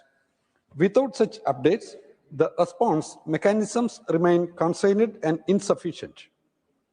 Declaring the wild pig as vermin for at least 1 year in Kerala under Section 62 of the Act.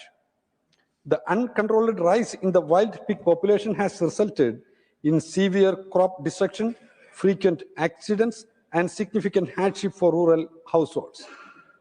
A legal provision enabling management measures is urgently necessary. Another pressing demand is the reclassification of the rhesus monkey from Schedule 1 to Schedule 2, enabling site-specific management and mitigation measures.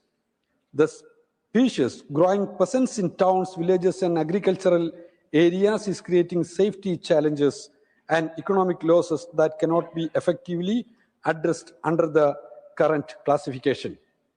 The central government urged to act to safeguard lives, reduce distress among affected communities, and reform the legal framework for managing human-wildlife conflict. The need to manage human-wildlife conflict is my request. I urge this thing, the central government. Thank you, Madam. Thank you. Dr. John Bittas. Thank you, Honorable Vice Chairperson. Since its inauguration in 2018, Kannur International Airport has emerged as a vital connectivity hub for northern Kerala and southern Karnataka. It serves as a large port for the expatriate population. However, denial of point of call status to Kannur Airport limit its airline operations, curtail capacity, stifle competition, and inflate the prices, and also undermine trade, tourism, and growth. While the new non-metro airport at Mopa in Goa has been permitted to host foreign airlines, Kannur Airport has not been accorded the same opportunity and facility. In its replies to these questions raised on this matter, the Civil Aviation Ministry stated that the entire state of Goa has been designated as a point of call facility state under certain air services agreements, allowing foreign airlines to operate from any airport within Goa. 3 individual airports in Kerala, Calicut, Cochin, and Thiruvananthapuram, are designated as point of calls in specific agreements. This policy requiring separate point of call status for each airport in Kerala is inconsistent with this policy.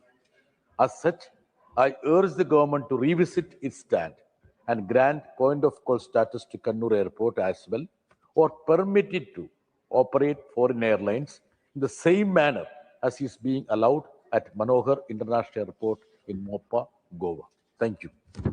Dr. Shashmit Patra.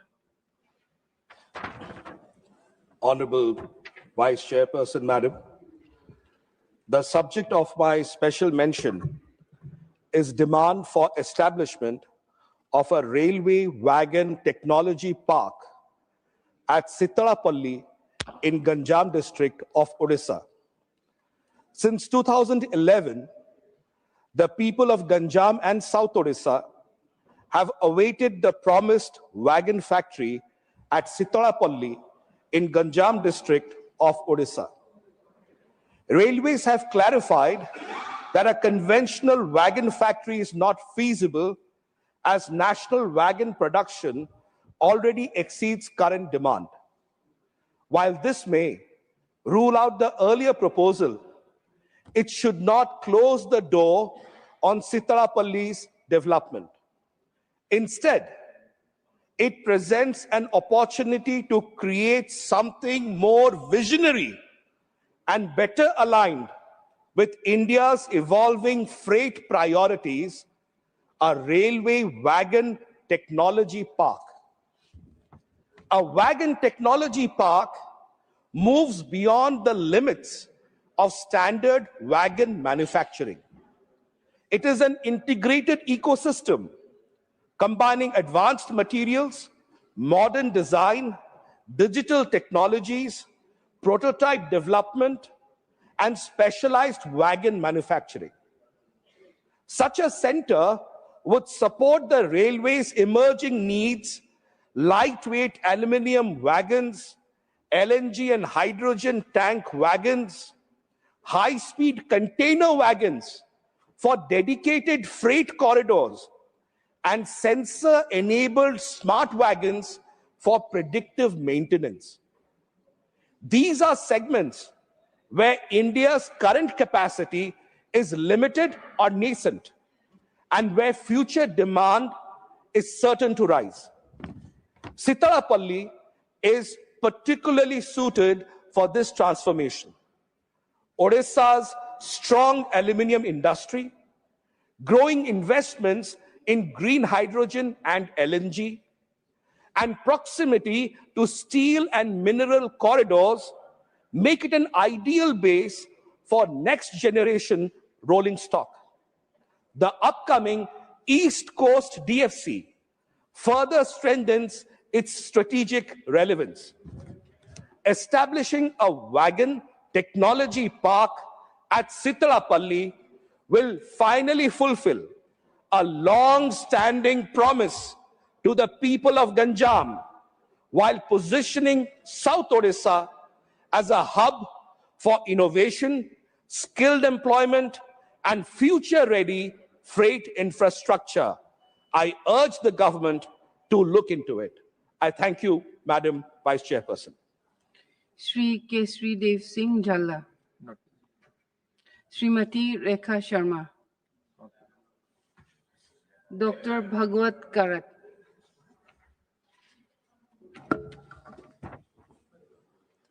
Thanks, Deputy Chairman Madam, for giving me opportunity for special mention.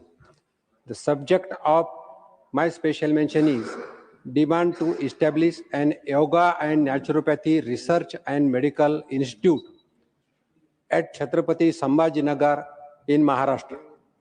Chhatrapati Sambhajinagar is a region of immense historical, cultural, and spiritual significance, home to UNESCO World Heritage sites such as Ajanta and Ellora. Its unique geographical location, excellent connectivity, and emerging reputation as a wellness and tourism hub makes it an ideal location for world-class research and medical institution dedicated to traditional healthcare systems.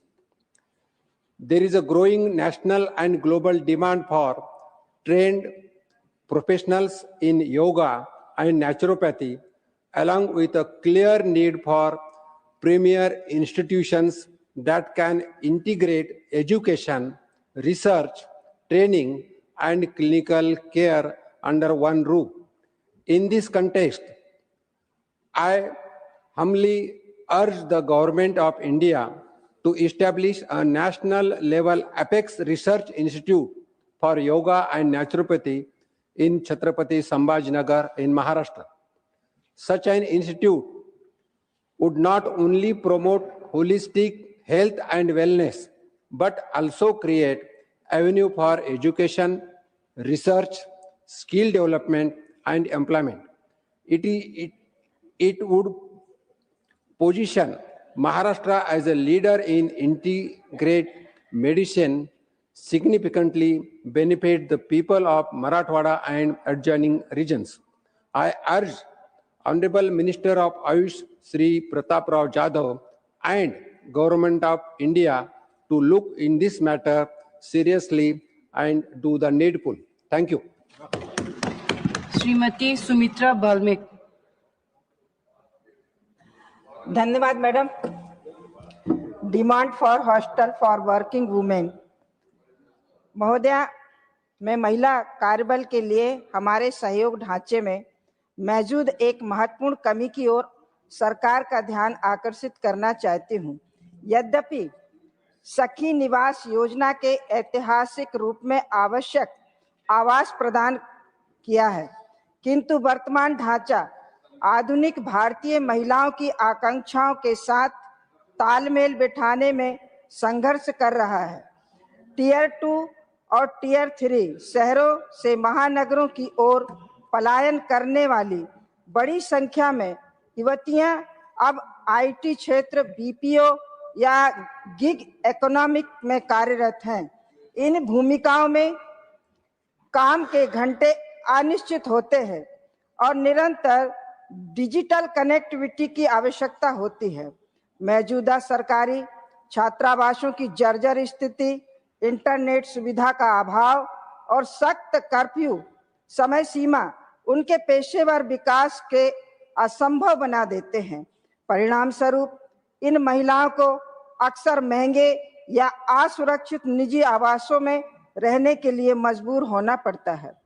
मैं सरकार से सखी निवास 020 point आवासों में शुरू करने का अनुरोध करती हूं। इस आधुनिक पहल का उद्देश्य केवल आश्रय देने से आगे बढ़कर समर्थकारी वातावरण प्रदान करना चाहिए। मेरी सरकार से यह मांग है कि इसमें निम्नलिखित प्रमुख सुधार शामिल होने चाहिए। कमरों में अनिवार्य हाई स्पीड वाईफाई, फ्रीलांसर्स और रिमोट वर्क, घर से काम करने वालों के लिए छात्रावास के भीतर निर्दिष्ट कार्यक्षेत्र, नाइट शिफ्ट और वैश्विक कामकाजी घंटों के अनुकूल के लिए पुराने कर्फ्यू नियमों के स्थान पर बायोमेट्रिक 24/7 सुरक्षा प्रणाली लागू करना चाहिए। हमारे कार्यबल को सही मायने में सशक्त बनाने के लिए हमारे बुनियादी ढांचे को उनकी महत्वाकांक्षाओं की गति के साथ विकसित होना तय है। धन्यवाद मैडम। श्रीमती माया नरोलिया। धन्यवाद माननीय उपाध्यक्ष महोदया जी, आपने इस विशेष उल्लेख पर हमें बोलने का अवसर प्रदान किया। मैं सरकार का ध्यान मध्य प्रदेश में तेजी से बढ़ते जल संकट और भूजल स्तर में हो रही चिंताजनक गिरावट की ओर आकर्षित कराना चाहती हूँ। माननीय जी, केंद्रीय भूजल बोर्ड की रिपोर्ट के अनुसार नर्मदापुरम, भोपाल, विदिशा, सागर, छिंदवाड़ा सहित कई जिले 50% से अधिक क्षेत्र में अर्ध संकटग्रस्त घोषित हो चुके हैं।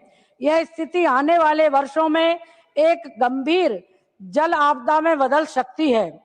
इस संकट के मुख्य कारण है अनियंत्रित और अत्यधिक भूजल दोहन, वर्षा जल संचयन एवं पुनर्भरण संरचनाओं की भारी कमी और नर्मदा सहित प्रमुख नदियों के तटों पर प्रदूषण और अवैध रेत उत्खनन है, जिसने प्राकृतिक जल पुनर्भरण की क्षमता को कमजोर कर दिया है।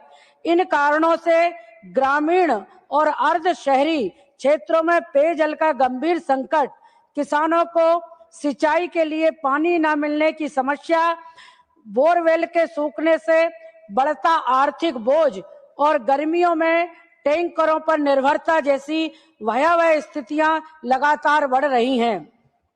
अतः मैं सरकार से विनम्र आग्रह करती हूं कि जल संकटग्रस्त जिलों में ग्राउंड वाटर एक्शन प्लान तत्काल लागू किया जाए। आर्टिफिशियल रिचार्ज संरचनाएं, स्टॉप डैम और पुनर्भरण कुएं मिशन मोड में बढ़ाए जाएं। माइक्रो इरिगेशन को प्रोत्साहित करते हुए सब्सिडी बढ़ाई जाए और नदियों पर अवैध रेत खनन व प्रदूषण पर सख्त कार्रवाई की जाए। धन्यवाद।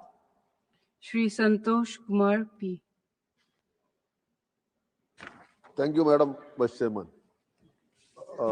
Demand for special package to non-resident Indians. I request the government to announce a comprehensive special package for Pravasi overseas workers from Kerala. Lakhs of Malayali workers across the Gulf region and other countries have contributed immensely to the national economy through remittance, which support not only their families, but also play a vital role in strengthening India's foreign exchange reserves. Their contributions have been the backbone of Kerala's economic and social development. However, in recent years, especially after the pandemic, the Pravasi community has been facing critical hardships due to a combination of factors such as global recession, fluctuating oil prices, job losses, increasing cost of living abroad, and restrictions on labor migration. Many workers have returned home without savings, employment opportunities, or social protection measures. Their families continue to struggle due to inadequate income support, lack of access to healthcare, and educational burden on children. In light of these challenges, I humbly request the central government to consider a targeted special package that includes provisions for emergency financial assistance, concession loans, social security coverage, comprehensive health insurance, skill development programs for re-employment, and support for rehabilitation and entrepreneurship ventures.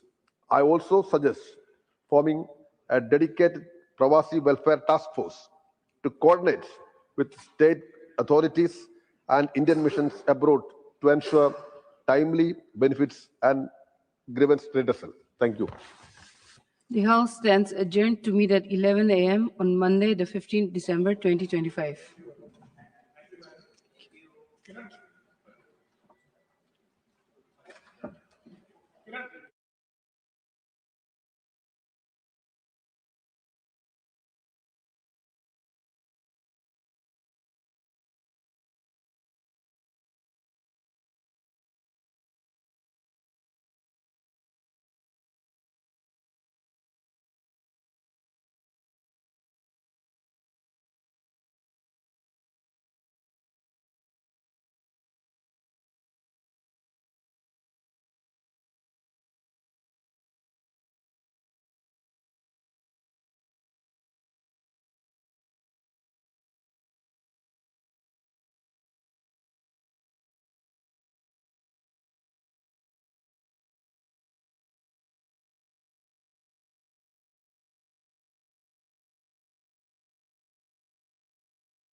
Chief Ministers, and I've also taken that responsibility. I have written to Chief Ministers whenever I get the opportunity to meet them. I've spoken to them on this very specific issue to please bring down the ATF, because if you bring it down, then definitely that also helps the passenger and the cost that it takes. And we have done it with Bihar also.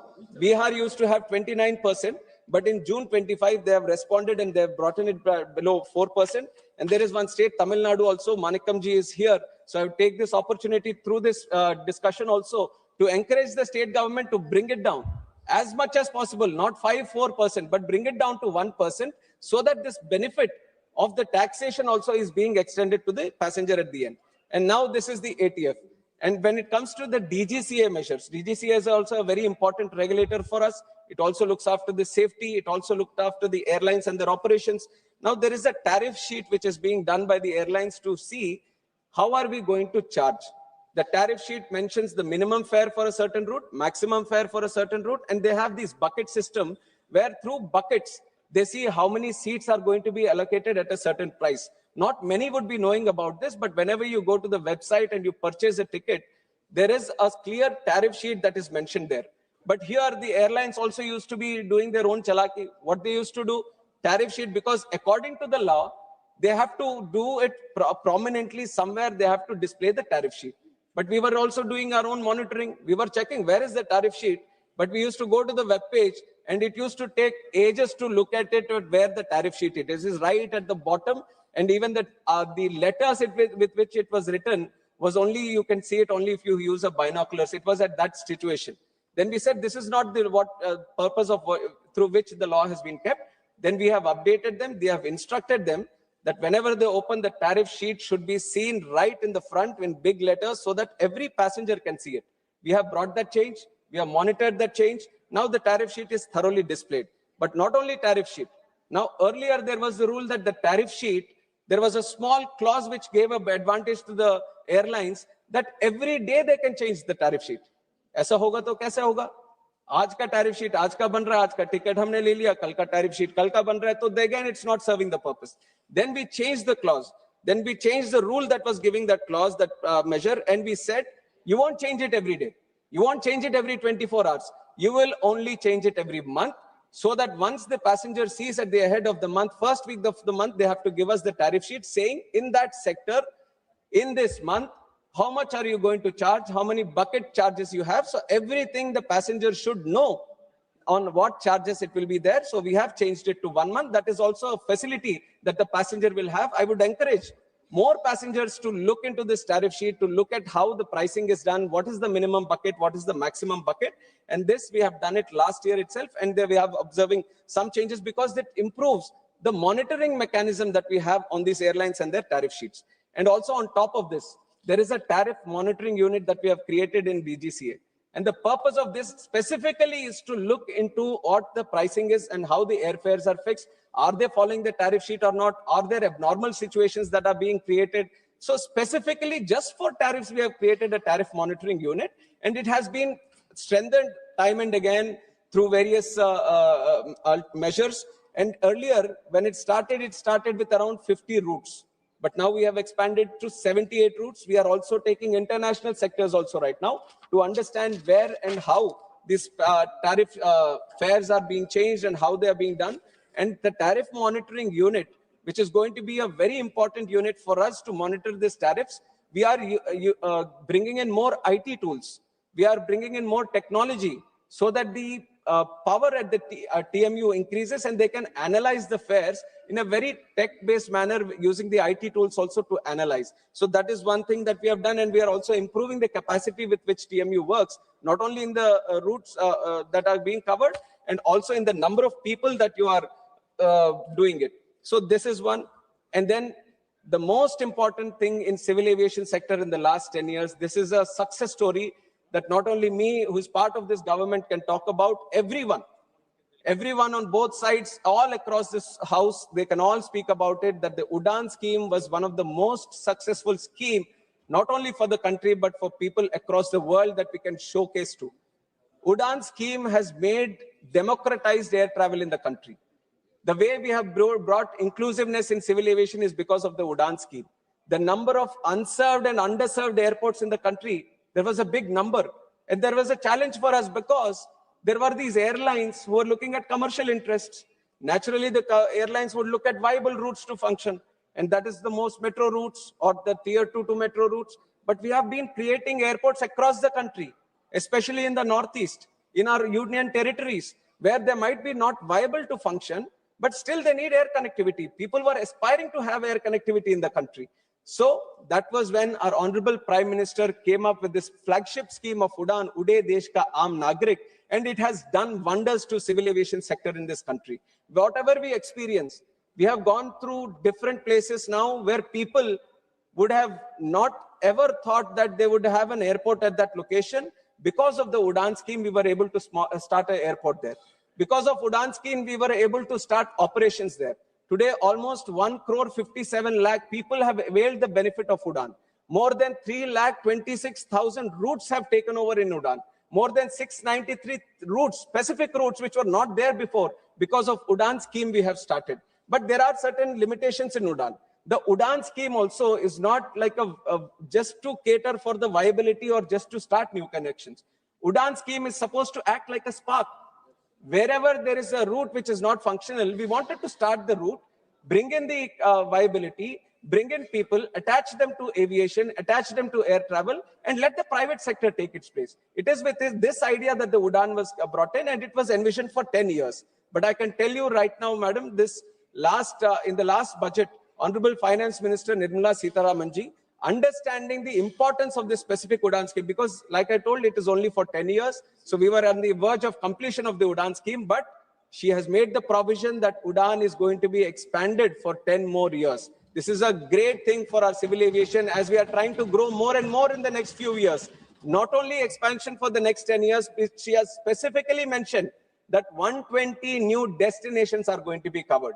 That is the strength that civil aviation has in this country. 120 new destinations. How many we have today? 164 airports. 164 is a vast network. But look at the capacity of the country. We are not stopping here. If we want to achieve Viksit Bharat, we have to connect each and every location as much as possible with civil aviation. In the next 10 years, we are going to do 120 destinations, and Udan is going to. And what is the biggest benefit Udan has done to the country? I've talked about many of them, but one of the biggest one is that new airlines have come in. New airlines, which many of you, because they operate in very specific sectors, you might not see them. Star Air is there, Fly 91 is there, India One is there. They might have very small operations. They might have a 9-seater or a 19-seater, but they are the ones who are connecting the tier 3 cities. They are the ones who are connecting the remotest parts. You would have never seen these kind of airlines come into the country. But it is because of Udan, they found a way to come in. Is it not what we want? This is exactly what we want. More airlines to come in, more competition to be there in the country. And Udan is specifically looking into that. Now, in the last 10 years, if we can see so much success in Udan, with modifications on the Udan, which is going to facilitate for more people to come in, more competition to be there, more routes being established and more connectivity being established. Imagine the kind of growth we can see with the new expanded Udan in the next 10 years. Definitely, I see the vision that there are going to be more and more airlines coming in the future. I can assure the House that there will be more and more airlines with the Udan scheme also, that it's going to come. I've talked about the tier 2 city connections and tier 3 city connections through Udan, madam, and that we are going to expand. And also in this last 18 months of me being the minister, we have given NOC to 3 new airlines also, and 2 new airlines have also applied for NOC. So this is a continuous activity. We are engaging with the stakeholders. We are engaging with the market. We are creating that aspiration that if you want to be in this sector, this is the time that you want to start a new airline, because the demand is continuously growing. This is the approach of the government also, that we need more airlines. And not only this, I would also like the people here to understand the real bottleneck here. Airports we are creating, airlines we have the Udan scheme where we are encouraging, we are giving the viability and all that. Availability of the aircrafts is the serious issue that we all need to understand. There are only certain players across the world who are making these aircrafts. If I have a lot of money to buy aircrafts, if I go sit today that I'm going to start an airline today, I have the unlimited amount of money for me, and I want to buy 100 or 200 aircrafts. I can't have this 100, 200 aircrafts right here, right now, today. Because the manufacturing at which it is going comes at a pace. Every month, there are certain factories that they have, there are certain assembly lines that they have. They can only, the throughput of these shops are only that much. And they are not only supplying for India, they are supplying for across the world. There is a huge demand in Gulf. There is a huge demand in Asia Pacific region, and everyone is having to wait for this. India is also waiting. How many orders do we have? 1,700 orders. 1,700 orders pending with Airbus, pending with Boeing, pending with other players. Once we get this, if let us say these 1,700 orders, which our airlines are doing it today, if they all come into our sector, then definitely it is going to benefit the passengers. But the bottleneck is not within the country or with the government or with the airlines. It is the availability of these airlines. We have recognized that. And that is exactly why this government has taken a stance that we are not going to only wait for these aircrafts to be built across. We are going to create a program where the aircrafts can be built in the country. We should have a made in India aircraft also. And that is the vision with which this government is moving. There is a Russian Sukhoi SJ-100, which is a regional aircraft. We are talking with them. HAL is engaging with them. They have gone into MOU. They are going to get the technology here so we can build the plane here. Embraer is a very good plane, very efficient plane. We are seeing Star Air, which is operating on Embraer, giving good connectivity to these tier 2 cities. They are also trying to increase the increase their operations. We are talking with Embraer. We are telling them, please come to India and manufacture your shop here so that we can manufacture the aircrafts here. If you have 1,700 demand for 1,700 aircrafts in the future, and if you can get the companies to come and build in this own country, then imagine how much easier it is going to be for people who are airline operators here to get the aircrafts. We can have aircrafts being done here in this facility also being extended. And another type of cost, because these airlines, they run on very thin margins. That also we need to understand. And what are the challenges they face? They faced COVID.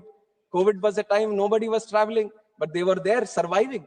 They were there paying salaries to their people. They've all gone through it, even though there was no single flight operating in certain days because of the lockdown. That is a phase that all the airlines had to pass through. And there are high costs of leasing. It is not that today I have the money and I'm buying a plane.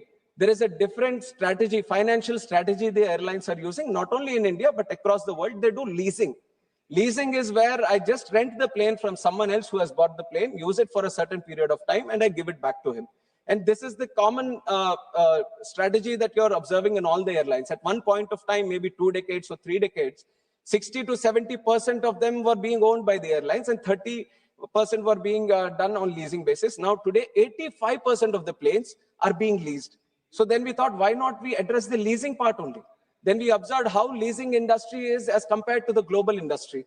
There are certain hubs. Ireland is a hub, as a big hub, because they started very early. They have created all the regulations that are required. They have done with the taxation problems that are required, and they've created a hub for themselves. So anyone who wants to lease a plane, their first preference is they go to Ireland.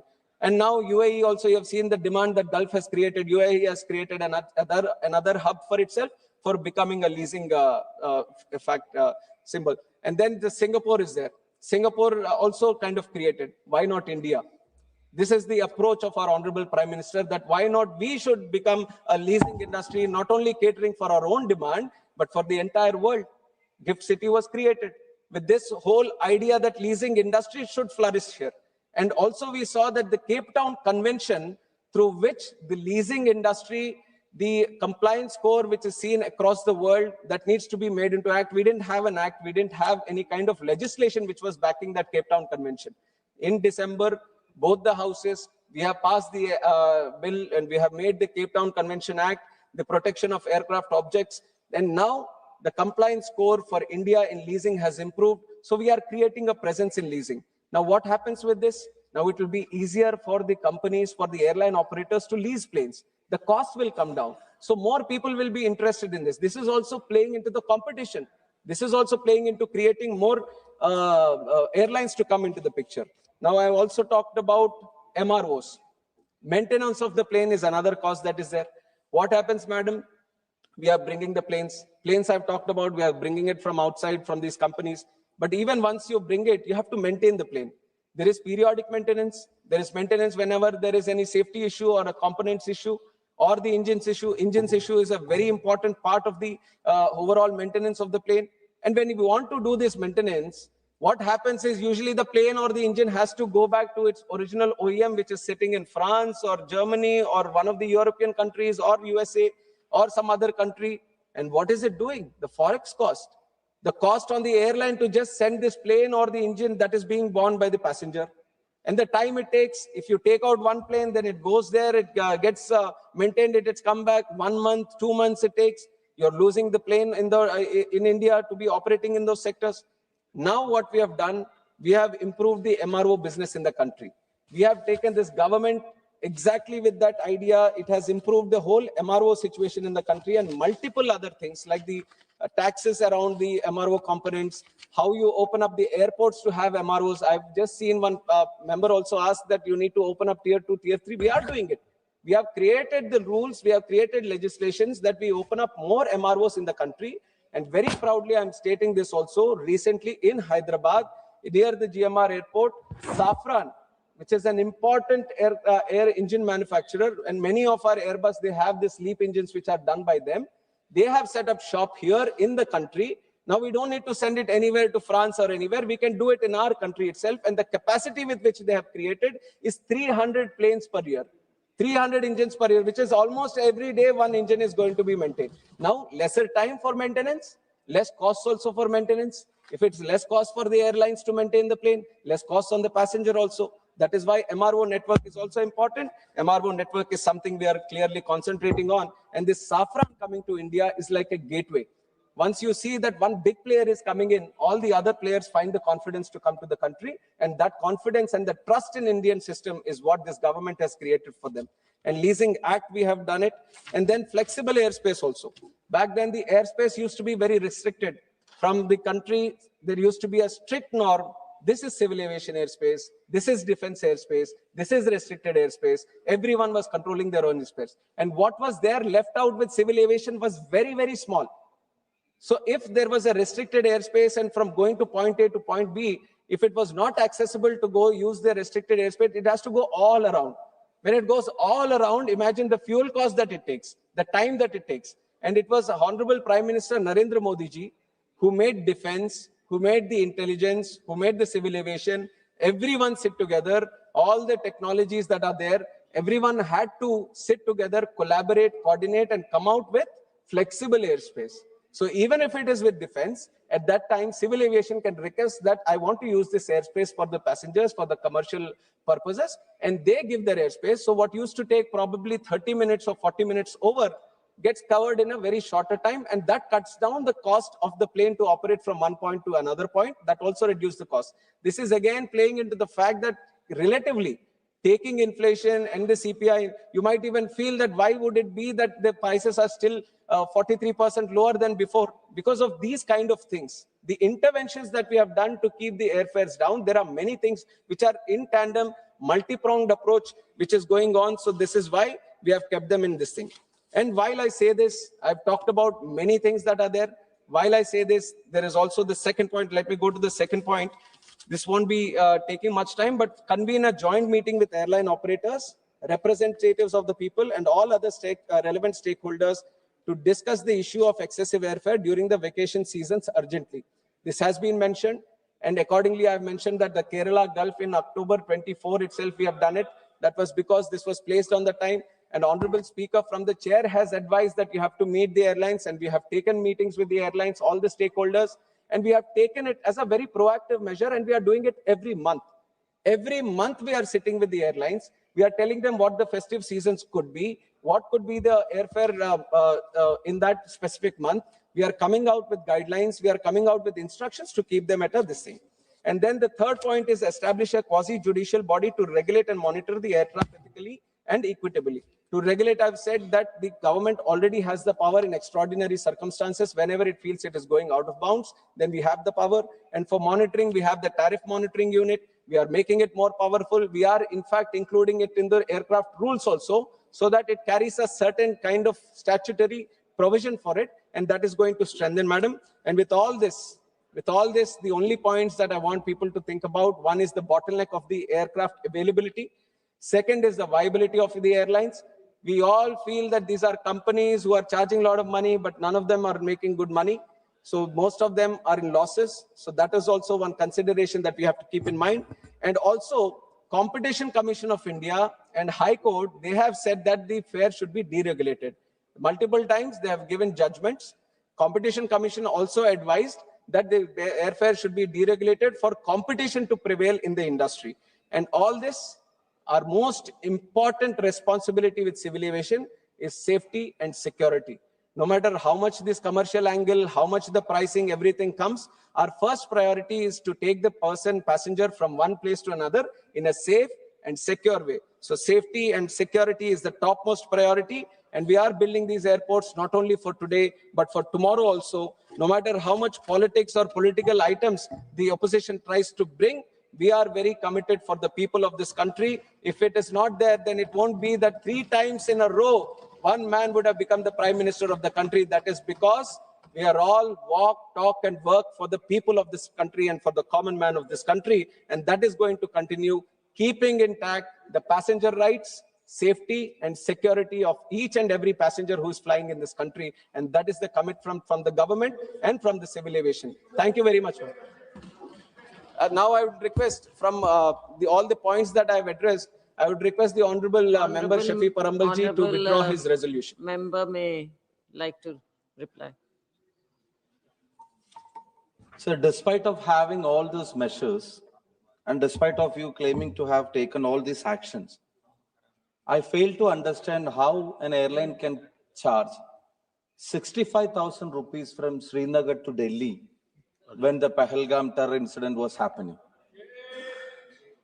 When the country, 26 lives was brutally killed by the terrorists in Srinagar, when people sought to move out from Srinagar, when whole country was in trouble, it was like a war-like situation.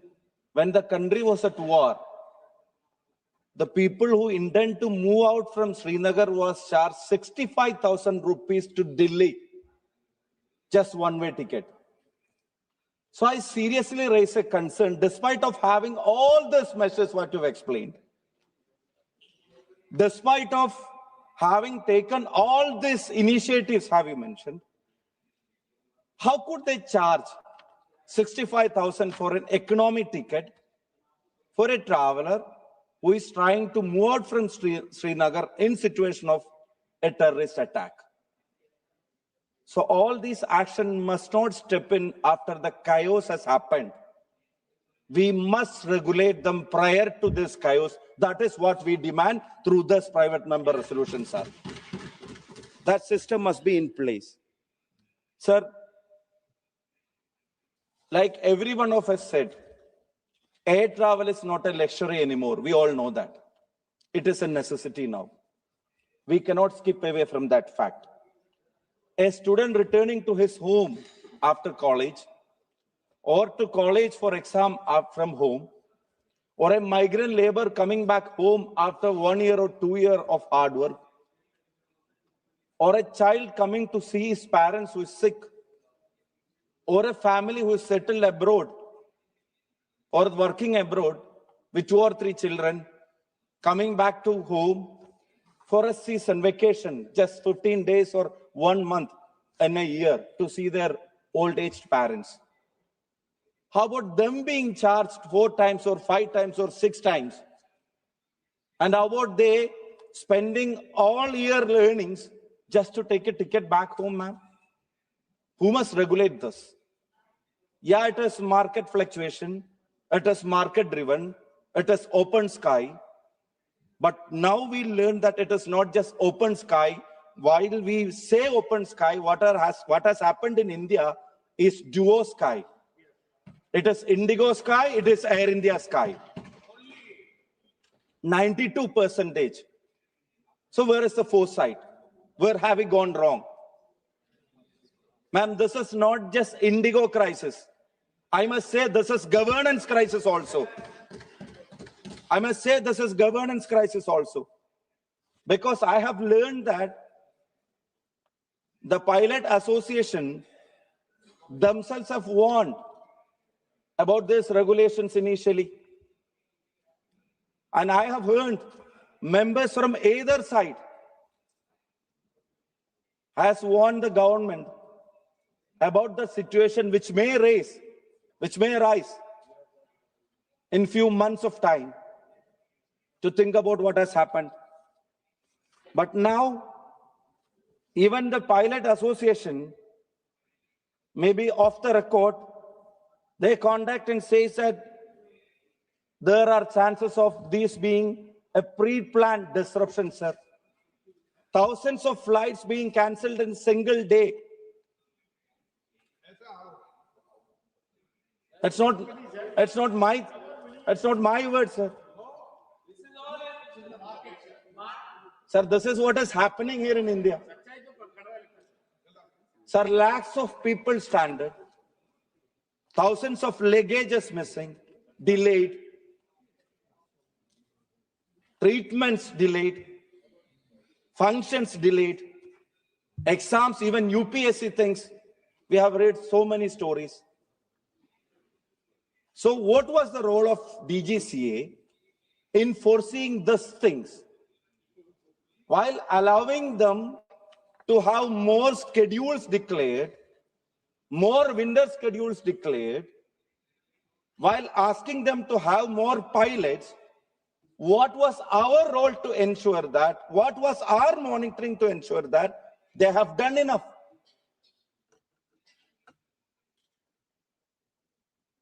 Why didn't we bother to cross-check that?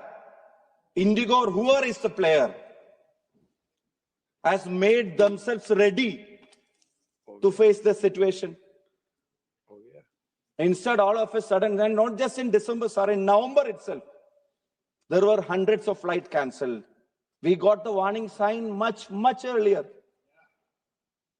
We have got the return letters much earlier, cutting across political lines.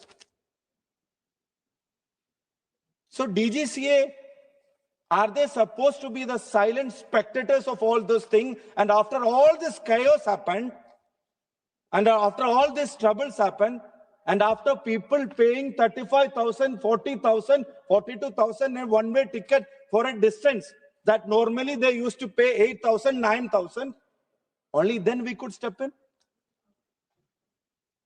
Sir, you said extraordinary situations. They are trying to make these situations very normal in each and every case. That is the biggest problem. We can understand government involving in an open market only in extraordinary situation. Sir, you yourself mentioned here, you rightly mentioned. I just started, sir. Start है क्या? हाँ? तो and कब करोगे फिर? I just started, sir. No. Seriously, I just started. Last में केवल विषय के ऊपर कोई विषय बंद हो तो उसके लिए Strictly to the topic, sir. Nothing outside the topic. नहीं वो तो कुछ बोल भी नहीं सकते, आप बोलोगे भी तो बोलने कैसे दूंगा मैं? Sir, strictly inside the topic. हाँ, तो इसलिए टॉपिक पे बोलोगे तो टॉपिक के इधर तो बोलने भी कैसे? So we all may have to take ticket in future. No. On our own cost. Everyone of us. ना अभी भी लेते हैं ticket. Sir, this is a very serious issue. लेकिन खत्म करें 6 बजे Sir, वाली. we have time, sir. 5 minute और. Now you rightly mentioned, sir, the Mahakumbh. Delhi to Prayagraj. Sir, 32,000 rupees a ticket, one way. You had to step in. You said you stepped in. But how could they charge it like that?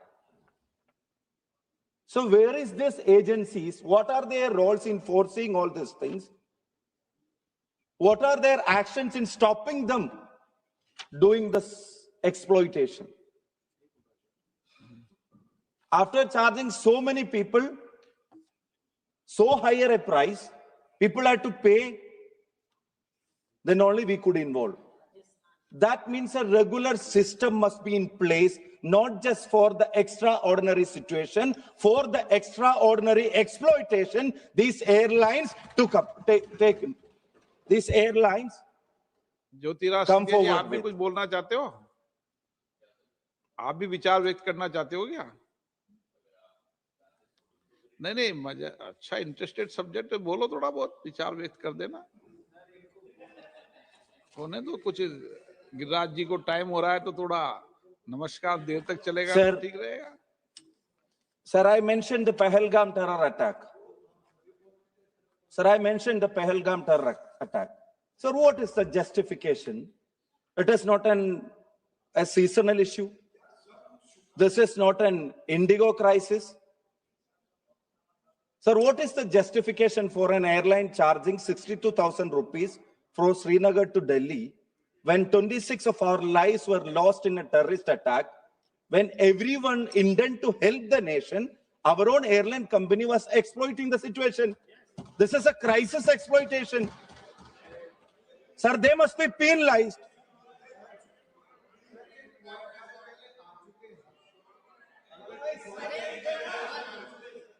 I'm coming. I don't know why you are disturbed about it. Sir, I must say, sir, that arrogance must be grounded. That arrogance of exploiting the crisis must be grounded. Sir, why I was forced to bring this as a private member resolution? Sir, I'm coming from Vadagara. My constituency is Vadagara in Kerala. Sir, there are so many migrant laborers who work abroad. They work for two years a stretch. And when they try to come back home during the vacation, the charges are not just once, twice, thrice. It goes skyrocketing, sir. When the fares are sky high, our regulation hits the rock bottom. That is the major issue. ये address किया ना So, आपने, sir, अपने whatever विधान- mentioned, अपने sir, Lok Sabha को speaker address is किया, not अच्छी allowing बात me to है। speak much. Sir, whatever suggestions, whatever actions you have, माननीय you एक told minute, you have please। initiated. माननीय सदस्य ऑनरेबल मेंबर, आपको किसने बोलने की इजाजत नहीं दी? नहीं, आप ये बोल रहे हो मुझे बोलने की इजाजत नहीं दी। Sir, I am talking right now. बोलिए, आप बोलिए, जितना बोलिए। ये बोल रहा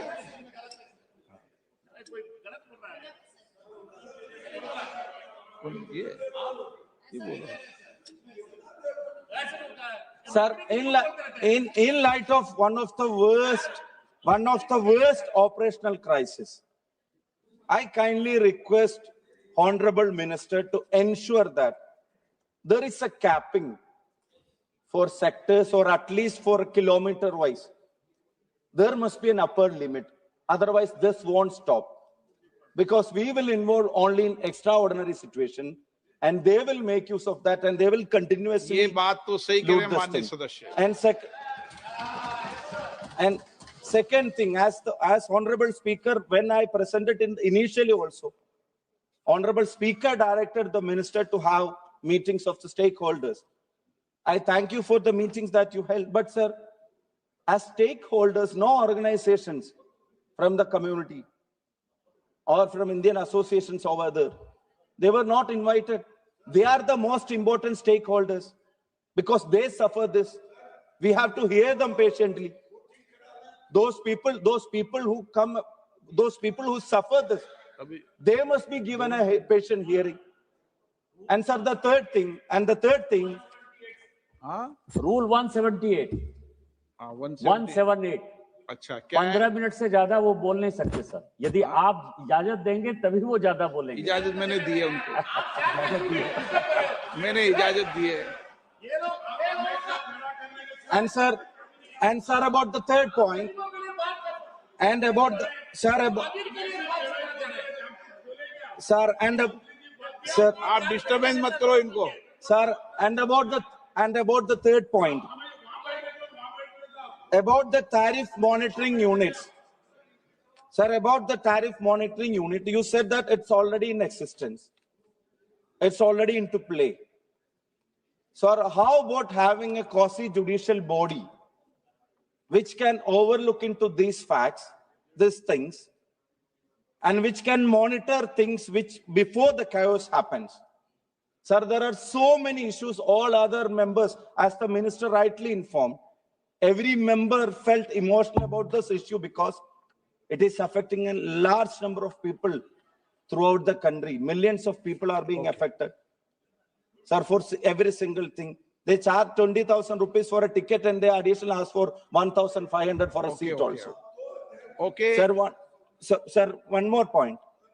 The existing unit, the existing mechanism is not helping us to prevent the chaos. So my request to Honorable Minister is to establish and declare a cap, at least a higher limit on this specific things about sectors.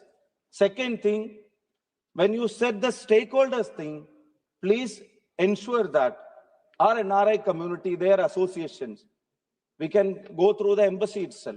They are being heard. They are not heard. Please declare a meeting of themselves to countries respectively, if you have time or if you allowed some time. And third thing, please, I kindly request to declare a quasi-judicial body to stop this looting, crisis exploitation for once and all. Thank you, Speaker sir, for the opportunity. I'm a first-time member of this August House. आप पहली बार के सदस्य हो, लेकिन आपने बहुत अच्छे ढंग से विचार रखा। Sir, my constituents, there are so many migrant laborers who are suffering this. My people from Vadagara. So for them and now everybody has learned that this is not just a Pravasi issue. Everybody started feeling the heat. Okay. Those who are traveling inside also.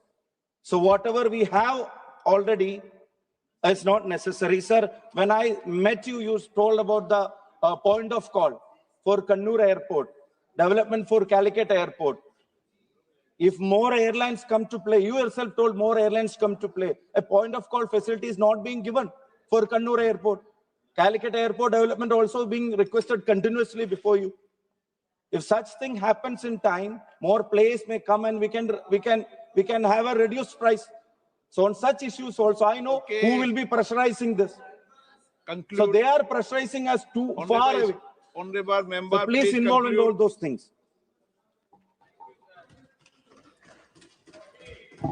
Sir, most of my reply, because honorable member, whatever points he has made, before also in the beginning of this, when he initiated the discussion, he has made these points and very clearly he has mentioned all these things. And based on that, I have given the reply. One thing is that airfares has multiple aspects surrounding to it, and the government is taking a multi-pronged approach dealing with it. And when it comes to the airfares, the capping of it, the higher limits, definitely we are revisiting it. We are seeing how they are being, that is why I said the TMU, whatever the highest airfares they are doing, we are monitoring them. And we are discussing with the stakeholders, airlines on how they decide it and what it should be. The government is continuously involved.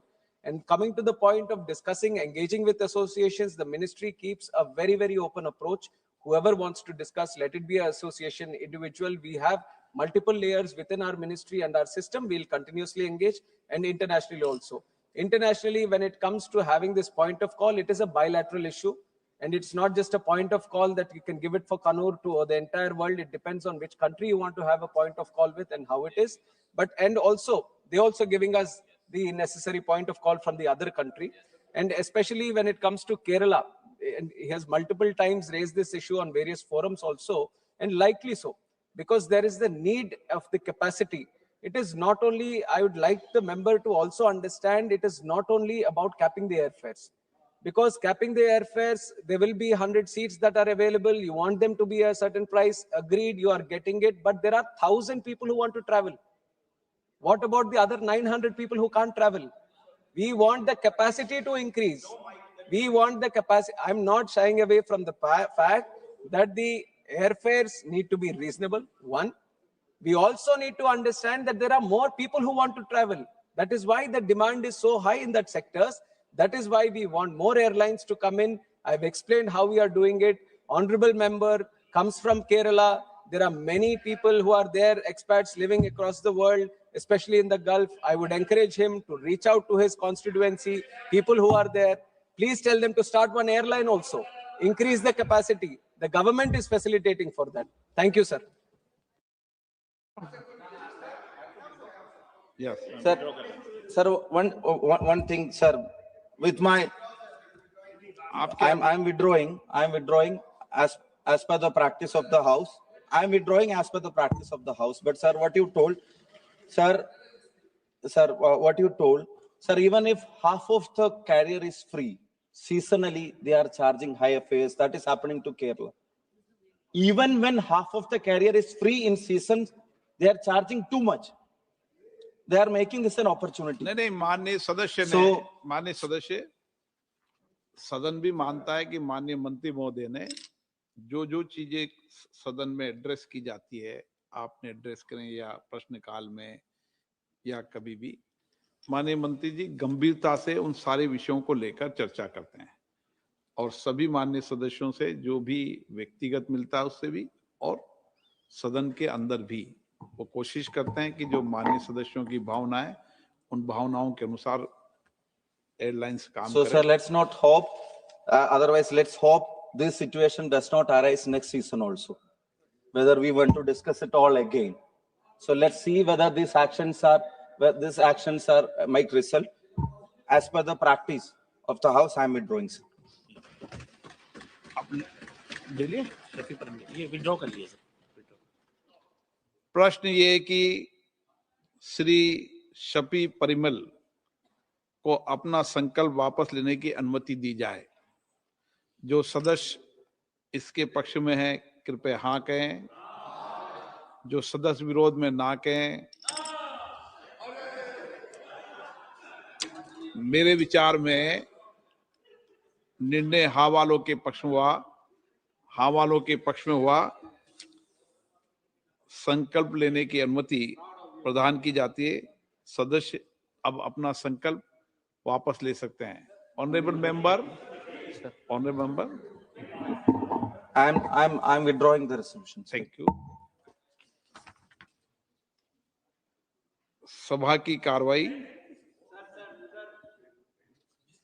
सभा की कार्रवाई सोमवार दिनांक 15 दिसंबर 2025 को प्राप्त 11 बजे तक के लिए स्थगित की जाती है।